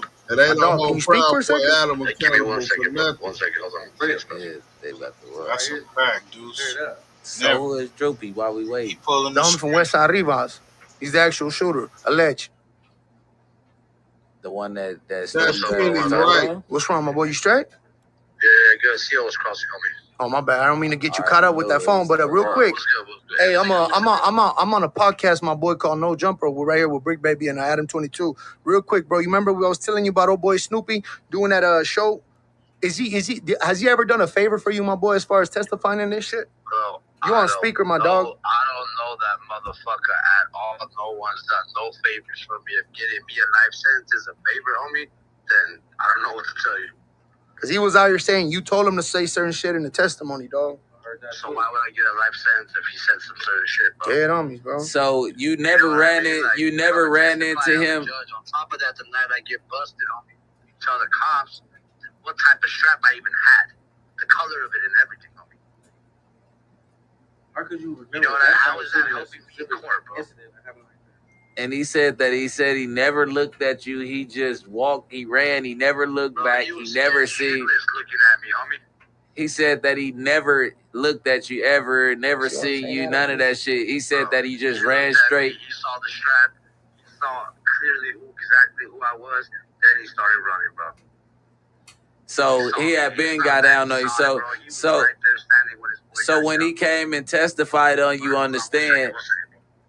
It's just crazy how a nigga make a whole story. Now, you don't have to like Snoopy Badass, but that's a setup, plain and simple. These are the kind of operations being ran at No Jumper. So again, this isn't just about being a hater of Porky. It's about the system behind him, the people paying him, protecting him, and using him to twist narratives and trap our people. Yeah, I've been hearing the rat, the snitch narratives, and all that, but I have not seen no black and white. So therefore, you cannot exterminate me and tell me, oh, you lie with a rat, you die with a rat, or you compromise, you sitting with a rat. No, it's nothing on black and white. Y'all got black and white with the CS situation, but still that CS situation is just a confidential source. It does not say Cash Jones. Again, so he's saying it's not him. Somebody else is saying it is him. And everybody else that's hating and everybody else that's dislike him or got a problem with him are running with that narrative because of the dislike or the enemy state of mind. So let's just keep that real right there. That's all I'm saying. I never try to debunk nothing for nobody. I stand for Jefe and what Jefe stand on. I know what I ain't did, and I know what I ain't going for. And with that being said, I'm going to conclude that right there. It's your boy, Young Ant Jefe. Don't care about number what the check say. Make sure you go ahead, like, and subscribe, because it don't cost you nothing. and press that button. And if you ring that notification bell, I'm gonna bring you mail. So that's it. Who raised the dude? Yaya's kids, salute. Yeah, man, it's some nasty work. Salute to Scandalous Los Angeles TV, the mother GOAT. Let me go ahead and close this out. So first, let's kill that everybody just hating on them bullshit ass narrative. Nigga, what did you call that bitch ass nigga a hater for lying and saying I was a rat? Did you call that bitch ass nigga a hater for lying and saying that I live in witness protection? That's not hating though, right? Because you believe he got the bag, right? Oh, he just lied. That ain't hate. Nigga, that nigga, niggas hate your energy, nigga.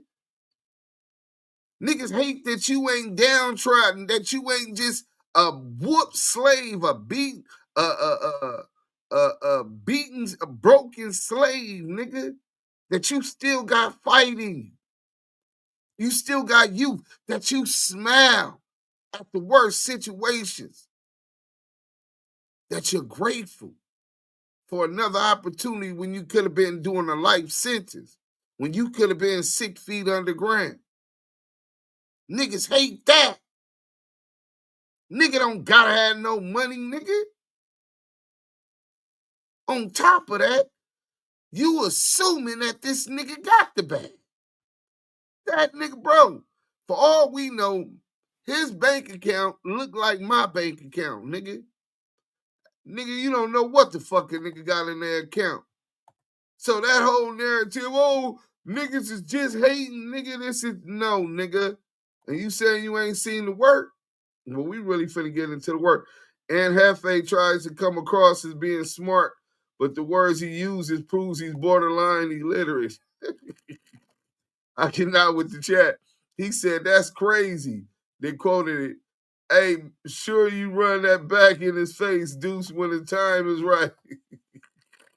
He got jumping and turned into evidence. I said, a snitch trying to act like he a super detective. His journal got redaction marks. They say he worse than Spider-Loaf. Oh, this is nasty work. You can't exterminate me. Damn, and they trying to spray you with the rain. Oh, damn. It's crazy. Hey, nigga trying to get exterminated with the air spray. Okay. That is cutting up tonight. Oh, yeah. T Turner L, salute. Mike B. We got Mo Scandalous Los Angeles TV in here. Hey, Mo Scandalous, salute to you, King, for the content. But just so you know, fuck the union. You know what I'm saying? Then he didn't get his ass about disrespecting the big homie Monster Cody. Tray in peace. I see you, Big Psych. You right, bro. Where's old security officer Curtis Williams? Will of Fortune have? I would think that he would be defending and protecting Monster Cody more than he would be on here defending and protecting CS2 badge. You know what I'm saying? But look, let's go to this real quick, man. You know what I'm saying? Let's go to this real quick, man. They said Ant and Spider knee hooked on finally. Most Scandalous Los Angeles TV. Look, he challenging himself to stretch his vocabulary, my nigga. Don't knock a nigga that's trying, man. I know it don't fit. I know the words, the context he used them. It don't. He's trying to add different words to his shit. Some people just gotta tell him, hey, my nigga, you didn't utilize that in the right context. It should have been said like this, or you know what I'm saying? What do you know what that means? Do you know how to spell that word? None of y'all did that. But look, before we get to the Mark Stevens shit, man, I'm gonna go ahead and get to some of this paperwork, right? He keep talking about, I ain't seen the paperwork. I ain't seen the paperwork. So how was you in the first place defending? I know he didn't tell on the main streets. How you know? That contradicts your position right now because you weren't there It doesn't happen then to say that because Mark Stevens ain't got cracking, that means Wack ain't a rat. Is crazy, bro. So if I tell on niggas right now and they scared of me because I'm known to pop my gun, or maybe they just not built like that on some gangster shit, bro. That means I didn't snitch. No, I'm still a snitch. I'm just a snitch that's able to walk around because these niggas is scared of me. I'm a snitch because I'm able to walk around because the nigga that's scared of me is scared to put me out there. You know what I'm saying? You doing everything. I never heard no shit like that about snitch in my life. Well, if the nigga didn't get cracked on it, he knows that was the snitch. And he's a civilian, so a civilian can't tell me nothing about no snitching shit. What? The paperwork just told you about the snitching shit. It told you about the Wack Boy. It told you about confidential source 2 back. Why are you arguing that a nigga ain't a snitch if he's being referred to by the feds, the Joint Task Force, as a confidential source? My name, nickname, I should have no code name, period, with confidential source in it. Period. You can't say a nigga not a rat and his code name got confidential source in it. So right here you got what Scandalous was breaking down, and this just really tells you about CS2 back has provided reliable historical information concerning the Main Street Mafia Crip organization. So say you don't want to believe that Wack is CS2 back, right? We getting that air in the background. Hold on. Oh shit. Say you don't want to believe WACK100 is CS2 back. But let's make sure that we know this though. CS2 back has provided reliable historical information concerning the Main Street Mafia Crip organization. Right? That's a strong word. Historical, nigga. Right? So we can't say that CS2 back, if that is WACK100, didn't snitch on the Main Street Mafia Crip. And you a lot more polished than that, man. You know you can't speak up on what you don't know, bro. That works both ways. You can't speak up on what you don't know. Scandalous, you said I never defended WACK100. Then Scandalous played the clip where you saying WACK100 ain't, I know for a fact, WACK100 didn't tell on the main streets. So you saying WACK100 ain't CS2 back. Because CS2 back provided reliable historical information concerning the Main Street Mafia Crip organization. So that's what you're saying. And that means that you're defending them. Maybe your mind can't compute that. Maybe you don't digest that. Or maybe you just think you slicker than you really is. You can fool some of the people some of the time. You can fool all of the people some of the time. But what you can't do, young Ant Jefe, is fool all of the people all of the time. So then it goes right there until he feared a retaliation because he's snitching, all of that, right? Let me jump this. I don't want to go that way. That's going to take all day, right? We're going to get to the other work. Now, all of that is attached to the transcribed wiretaps, which is what says CS2 back calls Mark Stevens. Money Mark Stevens, right? Man, I'm going to have to go through that just because a lot of people might not have been following it. I can't take for granted that everybody has already seen this, right? So we'll just go to this page. We read that the historical information we know about CS2 back. Let's talk about this. Most scandalous Los Angeles is the GOAT. Oh, that's a fact. So let's blow this up a little more. So session, this was August 5th at 9:22 and 38 seconds to 9:29 and 39 seconds. So approximately 7 minutes, 1 second duration. Dale tells Stevens that your boy Box went sour.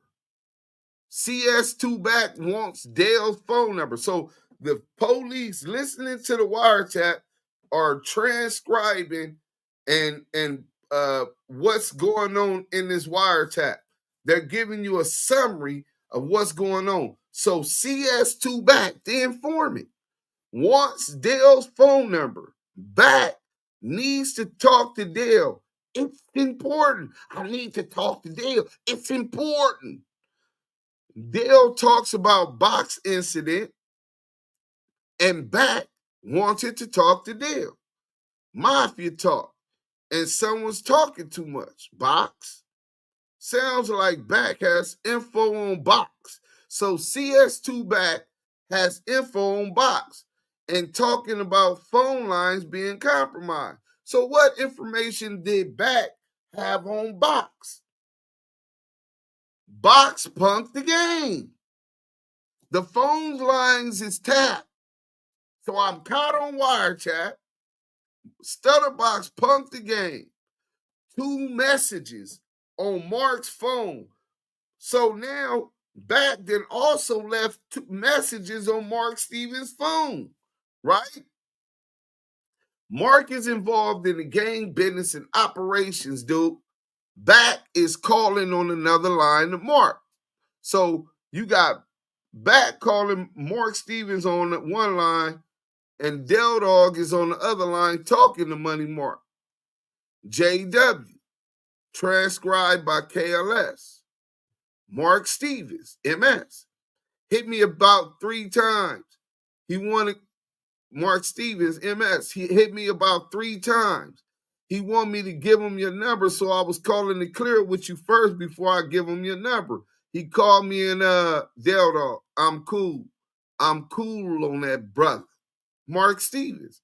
Oh, okay. So you don't want, all right. So you don't want to do no holler. All right. Del Dog, what's up with you though, man?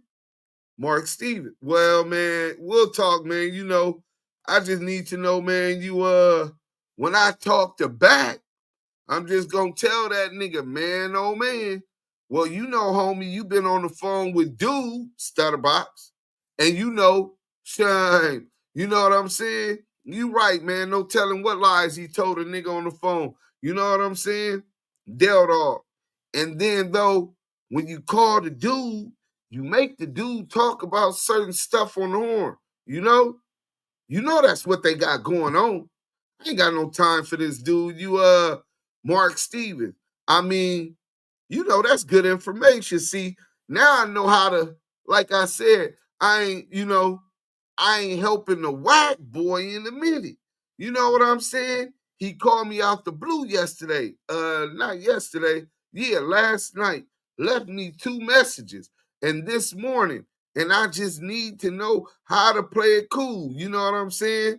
Del Dog. Nigga probably said, man, nigga going to jail, you know? Laughing. So Del Dog is telling Mark Stevens, you know that's what they got going on. Try to get a nigga talking on the phone.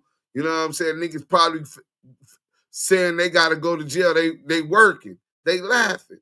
But Mark Stevens right here in the transcribed wiretap is saying that Back called him out the blue the day before and last night and left 2 messages. So when you get to the top, who left 2 messages? CS2 Back left 2 messages on Mark's phone, right? He's calling Mark trying to get in contact with Del Dog. So that same person, CS2 Back, is referred to right here I ain't helping the Wack Boy in a minute. I ain't helping the Wack Boy in a minute. Do you understand what that means? The Wack Boy, the W wasn't capitalized. Nigga, so it slid through because it didn't have back. It didn't have CS2. I ain't helping the Wack Boy like a nigga just whack. They didn't utilize it as a noun or they would have capitalized the W. But we know what CS2 back did, right? Since we talk about CS2 back, and that's the one. So Wack says, well, I'm not from Main Street, homie. You know, he tried to get niggas with that one. That was the Crips. That was Crips on Crips. And Stutterbox told on me. Yes, Stutterbox went sour. You know what I'm saying?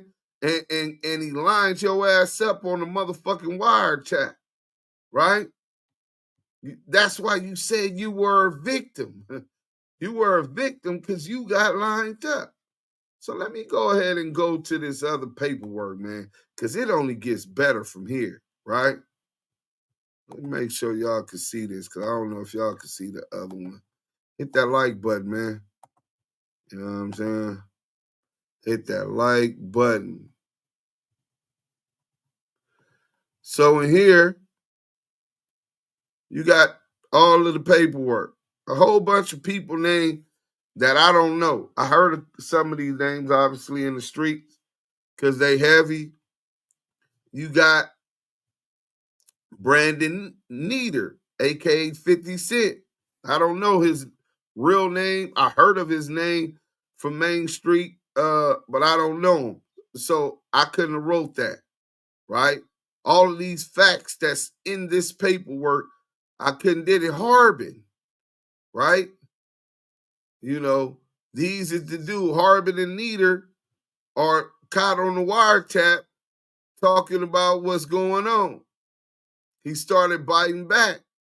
Y'all got him all cornered up. That was the last straw, taking all that bread in his jury and beating him up. So this is them niggas talking too much, Shaq, and all of that on the wiretap, and it was caught on a federal wiretap. Then you got Pat Rat, right? Marlon Hunt, right? These his names, I don't know. So to be so accurate in detail is crazy. But you know what's crazier? There is a name that I do know that's in this paperwork, right? Let me take off my glasses. So here is Robert Ross's statement to the sheriffs. This is his statement to the sheriffs right here. And he talks about Shaquille O'Neal, so he's going to be investigated. Let's blow this up.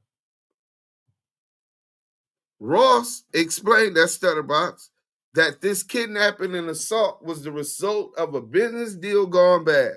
And Shaquille O'Neal believed that Ross had a sex tape of him, O'Neal, with a woman who was not his wife, and that Ross was having an affair with his wife, Shawnee. He said that near the end of 2007, he befriended a rap artist named Ray J.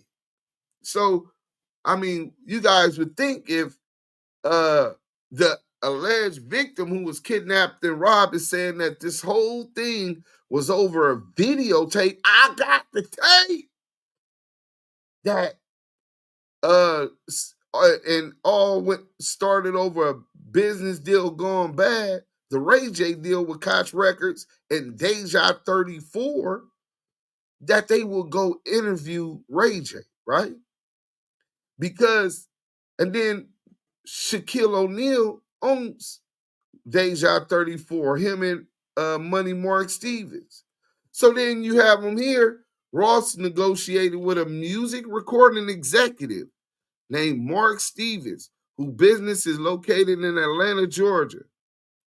Stevens is partnered with NBA player Shaquille O'Neal, who founded the company, During the negotiations, Stevens agreed to pay a percentage from the profits to Ross if Ray J signed with Koch Entertainment, which is based in New York.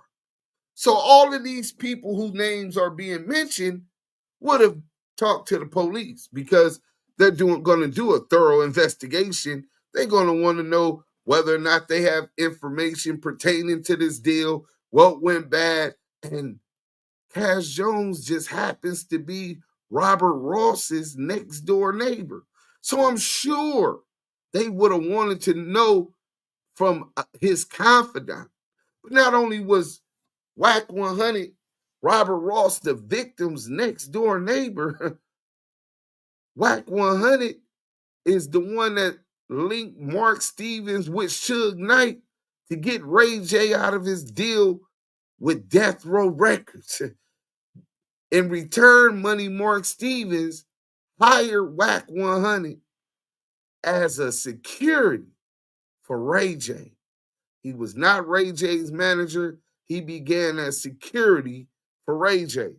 So the paperwork has all of these names, Ray J, all of this stuff, right? So Stutterbox talked about how he really wanted his money. He wanted the royalties off of the Ray J album. They cut him off, gave him some crumbs, played him slow. Money Mark Stevens was grimy on that. And then it tells you who was doing all of this investigations. And here you have investigators Fournier and Detective Coet. You know what I'm saying? They took over the case from Detective Quintero, and they told them that they were involved in, they were assigned to a task force with the LAPD, and they were involved in the Main Street Crip investigation. They requested the case be reassigned to them, and their request was granted. So they became investigators. Paul Fournier and Michael Coet became the lead investigators of the Main Street Mafia Crips, right? So, and you could go through the Google Robert Ross and Shaquille O'Neal, and all of these facts is going to come out. So on September 11, 2008, at approximately 1300 hours, that's 1 o'clock, investigators interviewed Ray J Norwood. Norwood is the rapper who victim Ross introduced to Mark Stevens to facilitate a recording contract with Koch Entertainment in New York. Norwood told investigators that he and Ross are neighbors and became friends. He learned that Ross had connections in the music industry and inquired about making a contact regarding the record deal. Ross introduced Norwood to Mark Stevens. So Stutterbox introduced Ray J to Mark Stevens, the co-owner of Deja 34 record label based in Atlanta, Georgia. In November 2007, Ross traveled with Norwood to New York to meet with Mark Stevens at Koch Entertainment. Stevens made it clear that Ross would receive his fair cut, a percentage from sales, if Norwood was to sign with Koch Entertainment. After weeks passed, Ross learned that he would not be compensated for his involvement in the signing of Norwood. Koch Entertainment became impatient and threatened to call the deal off. Ross, Stutterbox, told Ray J, go ahead and sign the contract, and I'm going to deal with my own issues with Mark Stevens. You know what I'm saying? It was Norwood's belief. This is what Ray J told the police, that Stutterbox was not treated fairly and should have been compensated for his role in the project, especially after Stevens told him he would be compensated. Norwood told investigators that he acknowledged Ross on his latest album cover by writing, "Box, thanks for putting this whole deal together." So, you got that, and then Yo, Deuce, before you finish, man, I'm gonna drop down, man. I gotta get up early. Me too, bro. I'm almost at the end, but salute. Shout out to Fam West TV too. Y'all make sure y'all go subscribe to the bro. Yeah, appreciate all y'all, man. Keep all it right, going. salute. Salute. So Ross, who was still upset over the fact he was owed money, had a friend named Cash Jones deliver a message to Mark Stevens and Shaquille O'Neal. So when Wack say that was Crip on Crip, homie, I'm from Peru, to make you think that just because the Crips were arrested, that this investigation of this crime didn't run deeper. It all stems from a Deja 34 deal gone bad. And then the threat after Stutterbox not paid of exposing a Shaquille O'Neal sex tape with another broad. So Robert Ross has his neighbor, WACK100, deliver a message to Mark Stevens and Shaquille O'Neal. Jones told them that Ross, Stutterbox, had a videotape of O'Neal having sex with a woman inside of Ross's home in July 2007. So they held on to that tape for almost July, August, September, October, November, December, January. It was in January when WACK100 ends up telling Shaquille O'Neal and Mark Stevens, hey man, that nigga Box said he got a tape, a sex tape, and TMZ will pay a whole lot of money for it, right? So now you got Ray J, he claims Centerview Carson Peru. He not from Main Street, but they interviewed him, right? WACK100's from Pacoima, Peru. He's not from Main Street, but they interviewed him, right? So don't allow this piece of shit rat bastard to deflect from the fact of his involvement in the Deja 34 deal gone bad over Ray J, right? So they talked about the tape.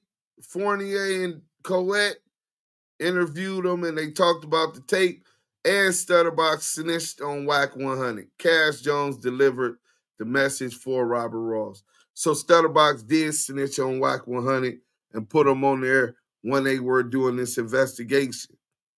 The kidnapping and robbery of Stutterbox took place approximately 2 weeks after Jones delivered the message to Mark Stevens and Shaquille O'Neal.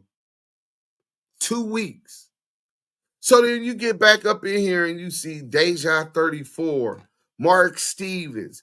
These are the people involved in this case.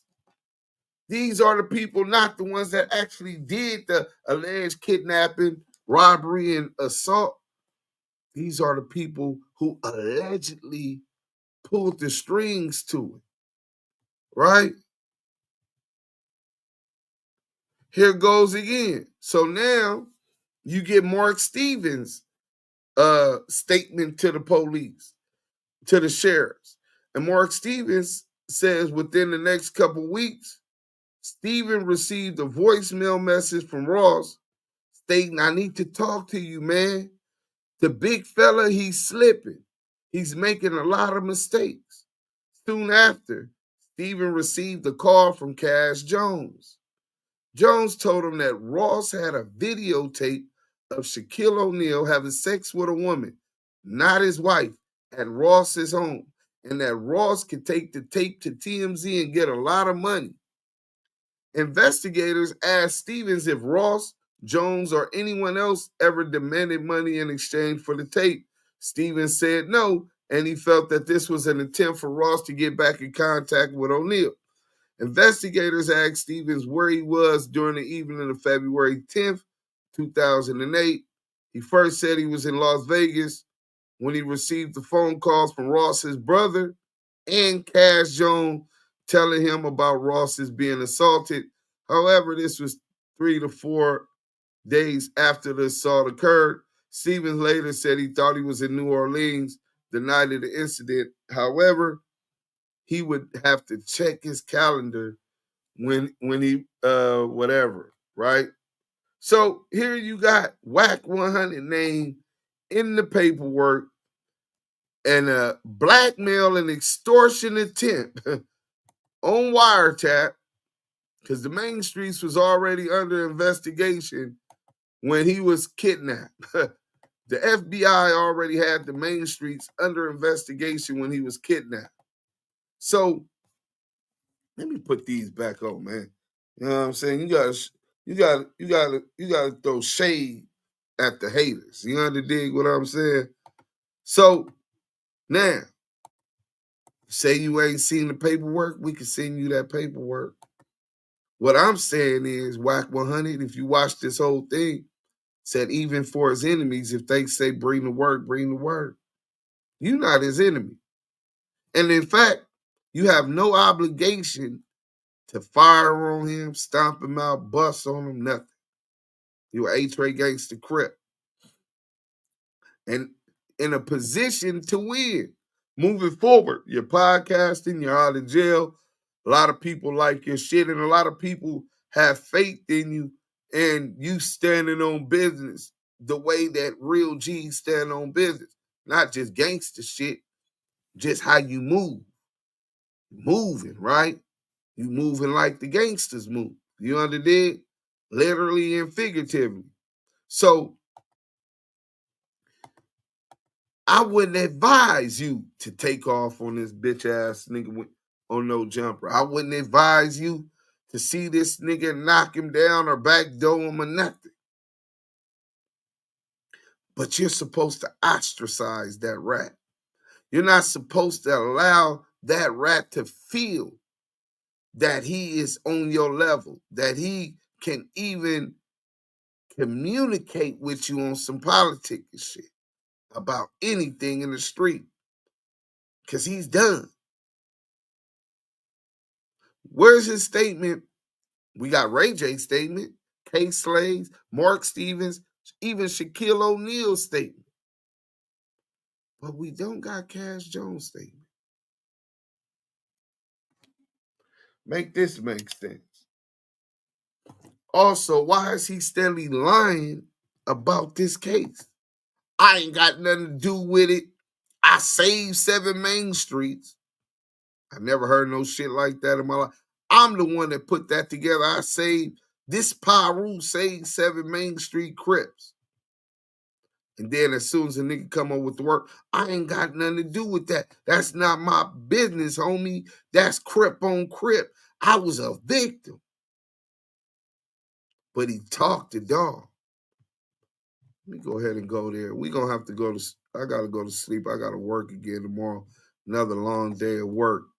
But in the meantime and in between time, I ain't going to never let y'all forget this part.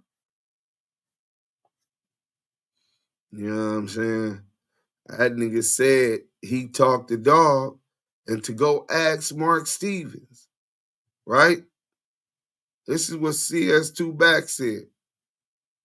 Well, Young Ant Jefe, we went and asked Mark Stevens.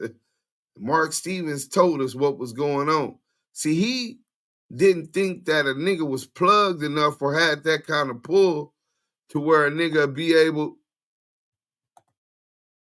to get Mark Stevens on here. We're going to listen to this for 3 times because I want y'all to make sure.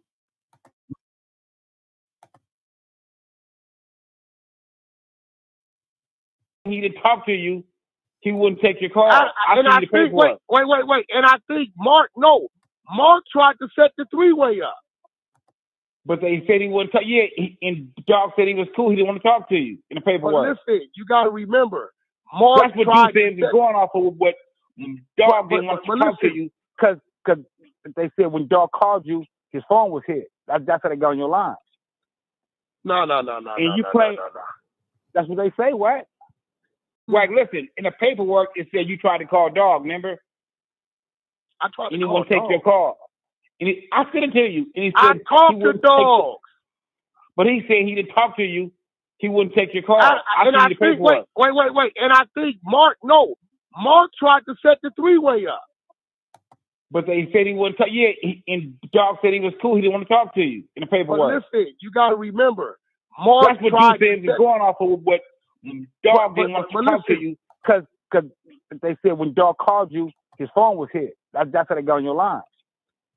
No. And you play. That's what they say. What? Wack, listen. That's in the what paperwork, it Sims said is you tried to call talking about. Dog. Remember? This is the victim in the kidnapping. And he won't take your call. WACK100's neighbor. I said it to you. And he I said talked to Dog. But he said he didn't talk to you. He wouldn't take your call. And I think, wait. And I think Mark tried to set the three-way up. But they said he wouldn't talk. Yeah, and Dog said he was cool. He didn't want to talk to you in the paperwork. But listen, you got to remember, Mark That's what tried you said is going off of what Dog didn't want to talk to you because they said when Dog called you, his phone was hit. That's how they got on your line. No. And you play. That's what they say. What? Wack, listen. In the paperwork, it said you tried to call Dog. Remember? I tried to and he call won't take your call. And I said it to you. And he said I talked to Dog. But he said he didn't talk to you. He wouldn't take your call. Wait. And I'm going to send you the paperwork. Dog said he didn't talk to you. He didn't want to talk to you. And that's what it said in the paperwork. So, Young Ant Jefe, if that wasn't enough, let me go ahead and get you here because we're going to end this real soon. But there's certain things that we got to get to. You know what I'm saying? We got to get to certain things.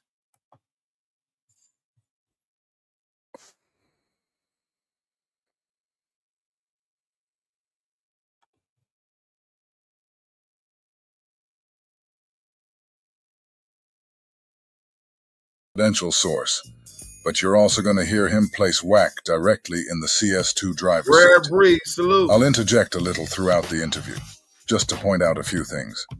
Other than that, I'm gonna just let it play. Tell me in the comment section what you think. Now, Greg, this isn't about you. This is about Wack.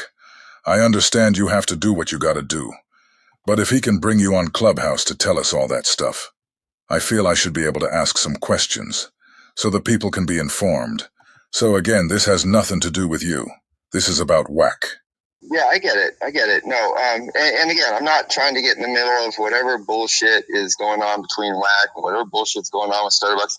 I don't give a fuck about that beef. Whatever it is, they'll figure it out. I'm just going to tell you investigatively, we would have listed Wack, Cash Jones, in our paperwork.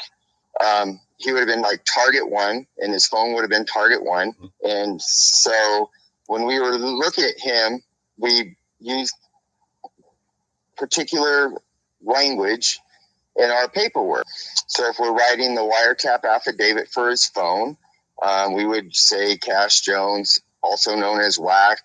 We're utilizing target number, whatever, which would be his phone. I think it was some 661 phone number. And that's just the language. Nowhere within the paperwork related to the investigation of Cash Jones,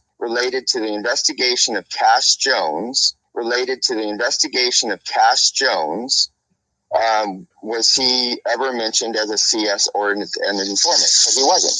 Okay. Now, Greg, we're talking about the case Stutterbox had against Shaquille O'Neal and the 7 Main Street Crips. When Wack brought you on Clubhouse, he asked you what would he have been referred to as in the paperwork. And then in your paperwork, I don't know. How was I referred to? Was I referred to Wack, Cash Jones? They have this Back name. I don't know who the fuck Back is. I don't know. I know I've never had that moniker, but I don't know. Maybe it was some coded shit. Or how did you recall referring to me through all the paperwork when you guys were like listening in on my wiretaps? So like saying, okay, this is Wack, this is Cash Jones on the wiretap. What was I referred to in your, because I've never looked over that paperwork, never had a need to. What was I referred to? If Wack had nothing to do with Del Dog, Shaq, or any of the Main Street Crips, why would his name be being referred to in the paperwork at all? So again, this is completely different investigation. We have to be real careful that we don't cross over these ideas, because when I said he would have been mentioned in the paperwork, if we're talking about Cash Jones's case, then we may have mentioned a CS, which would have been Stutterbox, saying these things about Cash that we investigated. There's that. Now, if Cash is asking me if his name was in the a Main Street case, no, it wasn't. Now, if Cash is asking me if his name was in the Main Street case, no, it wasn't. So we all know that Greg is not being truthful when he says that. We can clearly see Wack's government name, Cash Jones, all in this case. Hey, Christopher Loves Boys, this shows you why you can't believe everything the police say. This also shows you that the police are protecting Wack, as they would any other confidential informant that's in good standing with them, unlike Stutterbox. But I want you to hear what Greg says right after he said Wack was not in the Main Street case at all. There was no mention of Cash in the Main Street case. There was no mention of Cash in the Main Street case other than when he's trying to get a hold of Mark Stevens and in order to tell him that Box has been compromised. Yeah, and that's what the wiretap transcript said CS2 Back, or Wack, was calling Del Dog to do. Not Del Dog, but Mark Stevens. See what you just did, though? Yeah, I said Del Dog. You said CS2 Wack. It doesn't say that, does it? Yes, it does. Doesn't it say CS2 Back? Yes, it says CS2 Back. Okay, well, do you know what you just said? What did I say? CS2 Wack. I meant CS2 Back. Because in your mind, and bear with me, no offense here, but I think you've already come to the conclusion that Back is Wack, and that's why that's such an easy mistake to make. Well, the reason I think Wack is CS2 Back is because that's who Mark Stevens said he was talking to. Well, nobody's disputing that. Nobody's disputing that Mark Stevens is saying that Wack is who he was talking to. But he's saying that that's Back. He is saying that Back is Wack. How does Mark Stevens put that together? Show me how Mark Stevens... Greg Kading must have taught Wack how to spin. So he said he don't dispute that Mark Stevens was talking to Wack on the phone because he just said only time Wack was in the Main Street case was when he tried to call Mark Stevens to get in contact with Del Dog to tell him Stutterbox went sour. Nigga, that the phones was compromised, etc., etc. The nigga not saying, oh no, that's not true. He's trying to say, well, how did Mark Stevens figure this out? Let's go. Stevens has anything to substantiate that Back is Wack. In the paperwork they put him as Back, B-A-C-K. And I kept asking the lawyer, like, who the fuck is? I ain't talked to no Back. And they said, nah, that's Wack. But they put him as Back because he a blood, so it's Back. I said, oh, okay. And was this Back also referred as confidential source number 2? Yes, sir.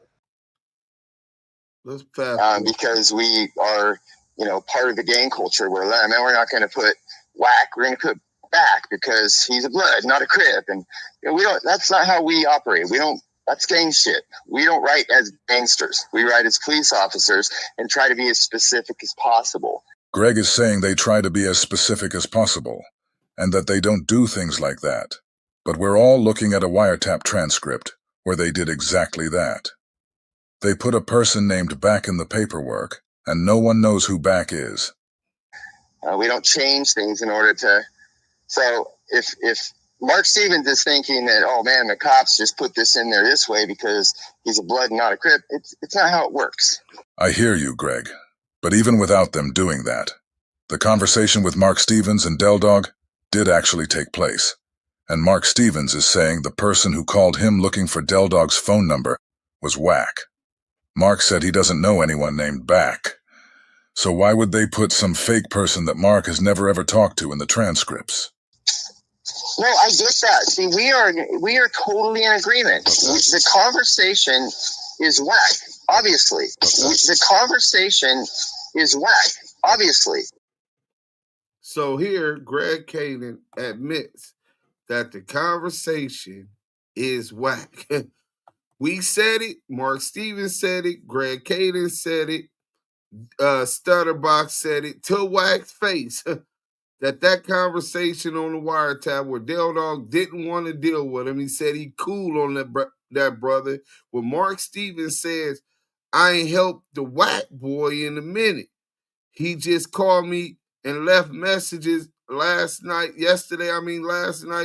and all of this shit, right? Now, everybody involved in this case, we got a super chat from Yaya's kid, $50 super chat. Salute to you, Yaya kid. Everything donated to the Damu and Kiwi conversation is appreciated. Active Chucks for the love of you of the culture, man. Salute to you, King, man. Everything donated to the Damu Kiwi conversations is appreciated. And you see, Paulina says thanks for the support. So let's go to this one real quick, because remember he said this. The same nigga said he got nothing to do with it. Say he saved 7 Main Street Crips. So let's play this for y'all real quick before we go out. Then we're going to go out on Money Mark Stevens. Let's go. Tripping, time keeps on slipping. West Coast tripping, time keeps on slipping. WACK100, whose real name is Cash Jones, is a music industry executive, manager, and entertainment personality. He has been involved in the hip-hop industry and has managed several artists. WACK100 is also known for his outspoken nature and has been involved in various controversies and public disputes. Managers and label heads get things done, and Wack assumes those roles for artists like Game and Blueface. But Wack's controversial comments, like his recent thoughts on Mark Stevens and Big U, have taken precedence in the news cycle. Wack believes the media's focus on the controversy is par for the course for him, a 46-year-old formerly incarcerated Pacoima, California native who says he was the first minor in the California state prison system at just 16. He came home in 1999, learned about the music game through working security for former Compton police officer Reggie Wright Jr., and propelled himself into an increasingly important position in the music industry. Wack is a frequent user of Clubhouse, where he single-handedly birthed an ecosystem of YouTube pages that screen record the arguments he has with everyone, from Spiderloke to Jim Jones. The blogosphere thrives off negativity, and his most fiery moments feed that hunger, which fuels a perception that he's naturally contentious. He's been condemned by some for moments like his live-streamed argument with former Blueface artist Chrissy and Rock, or his taboo opinions of artists like Tupac and Nipsey Hussle. A few months ago, Wack took to Clubhouse to enlighten his listeners and inform them about his hidden involvement in the high-profile lawsuit that accused Shaquille O'Neal and 7 Main Street Mafia Crips of kidnapping and extorting Robert Ross, a.k.a. Stutterbox. Wack stated that he reached out to LAPD detective Greg Kading to orchestrate a play that would free Shaq and the main streets. We also reached out to Detective Kading, as we were interested in hearing the details in his words. I'll let Wack tell the story first. Then we'll hear what Greg has to say in response. Officer Greg Kading and Darren Dupree or some shit. Yeah. When we coming outside on the stairway with my attorney, they stop us. They say, look, man, we can't afford this harassment lawsuit you file. You know, I'm beyond the gated community. I'm claiming I'm embarrassed. I got to move my family. My wife is traumatized. She kicked my dough in. I'm putting extras on it, right? Right. They said, listen, man. They advised my attorney. My attorney said, look, dude said, drop the case and they owe you one. If you don't drop it, right, then you know what come with that. And my attorney's talking to me. He know my personal business and say, you know how you are every day. So you don't really. Wait. A young Ant Jefe, he said after they raided his house, the police told him they owe him one. The federal task force owe him one. Let's listen to that again. You don't know that that's a federal informant? Oh, man, it's nasty. Drop it, right? Then you know what come with that. My attorney's talking. Attorney said, look, on it, right? That's been lawsuit you file. You know, I'm beyond the gated community. I'm claiming I'm Story first. Then we'll hear what Greg has to say in response. Officer Greg Kading and Darren Dupree or some shit. Yeah. When we coming outside on the stairway, me and my attorney, they stop us. They say, look, man, we can't afford this harassment lawsuit you file. You know, I'm beyond the gated community. I'm claiming I'm embarrassed. I got to move my family. My wife is traumatized. She kicked my dough in. I'm putting extras on it, right? Right. They said, listen, man. They advised my attorney. My attorney said, look, dude said, drop the case and they owe you one. If you don't drop it, right, then you know what come with that. My attorney's talking to me. He know my personal business and say, you know how you are every day. So you don't really need that in your mix. So I said, well, listen, I don't need no motherfuckers hemming me up every day. We figured out as we figured out. I leave it like that. About 6 months go by, I look at the media. I see they got Shaq tied up. They're making accusations that Shaq paid the Main Street Crips to go kidnap this dude, Stutterbox. It wasn't in LA Lobby, it was on Sunset Boulevard. Right? So they tied Shaq into it. Shaq had did videos with the Main Streets because Box was his dude. They using all this shit against him, saying he's tied into the gang culture and all this shit, blase, blase, blase. Right? I call my man Money Mark. Right? Money Mark is Shaquille's right-hand man, his business partner. I said, yo, Mark, check it out. Call my attorney. Tell my attorney, I said, put you online with that federal officer. He said, ask Mark. Mark, no, here he is admitting that he called Mark Stevens and told Mark Stevens to call his attorney. Check this shit out. Have your attorney call that federal officer to the stand. Well, first tell him to call Box to the stand. You want him to do one thing and one thing only. Ask Box if he's a federal informant, document it. Everybody from LA is in the courtroom, he's gonna lie. Trust me, I know him, he's gonna lie. When that happens, I'm giving you a jewel because Shaq looked out for me, right? I don't need this favor, so I'm passing it to you. Have your attorney call this Greg Kading in, have him take the stand, and then let him tell the judge and present the documents he have, the fingerprints, all the paperwork, the payments they've been paying this dude every month to show that this dude is a federal informant. At that point in time, Box has perjured himself on the stand. Whatever allegations against Shaq and anybody else tied to the case, they got to kick it out. I lay back. Money Mark calls my attorney. Mark called my attorney. My attorney called me. I said, yeah, give him that information. That favor they owe me, let them use it. He need it. I don't need it. Because they got Shaq in the trick bag. You can go to Google. That shit is still on Google. They do all that. Sure enough, he get up there, Box under oath, denies it, all this. They call Greg Kading in the motherfucker. Greg Kading's coming with his file, hands it to the judge. The judge open it up. I guess, I don't know, it's some type of contract you sign when you signing up for these type of things, formal programs or whatever. Judge looks at it, calls, makes sure it's authentic, throws the case out. Not only does Shaq walk, but all the Main Street Crips walk too that day out of court. That's how that happened. All right then. Damn, Wack, you the one that saved Shaq then. I saved Right, I was about to say and that. all the Main Streets. Just real shit. Okay, all of that is absolute bullshit, except for the fact we met him at his lawyer's office. We sat down. We said, "Here's the deal, man. We've had this case against you. We came up empty-handed. Sorry that you got caught in the middle of this. Somebody put your name out there. We didn't know any better, so we followed. We gave fucking Stutterbox the benefit of the doubt. Here we are. Man. We've had this walk, but all the Main Street Crips walk too. That throws the case out. Not only does Shaq walk, but all the Main Street Crips walk too that day out of court. That's how that happened.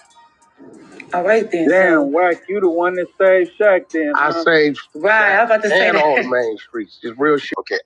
I saved Shaq and all the Main Streets. Why is he lying about this case? All of that is absolute bullshit, except for the fact we met him at his lawyer's office. And Greg Kading said all that's bullshit, except they met him at Wack's lawyer's office. Not the 64th floor FBI headquarters, but at his lawyer's office. So he met with the federal task force twice. Hey, listen, young Ant Jefe, I don't know if you have learning disabilities. I don't know how you can't comprehend just the basics. Hey, look, it's okay to say, you know what? I didn't see the paperwork. I don't want to see the paperwork. I'm here to do my job and to get on. I'm not up here trying to push no line on no rats, no niggas that ain't got nothing to do with a Tray Gangster or our business. You got to respect that. You have no obligation to do that. You know what I'm saying?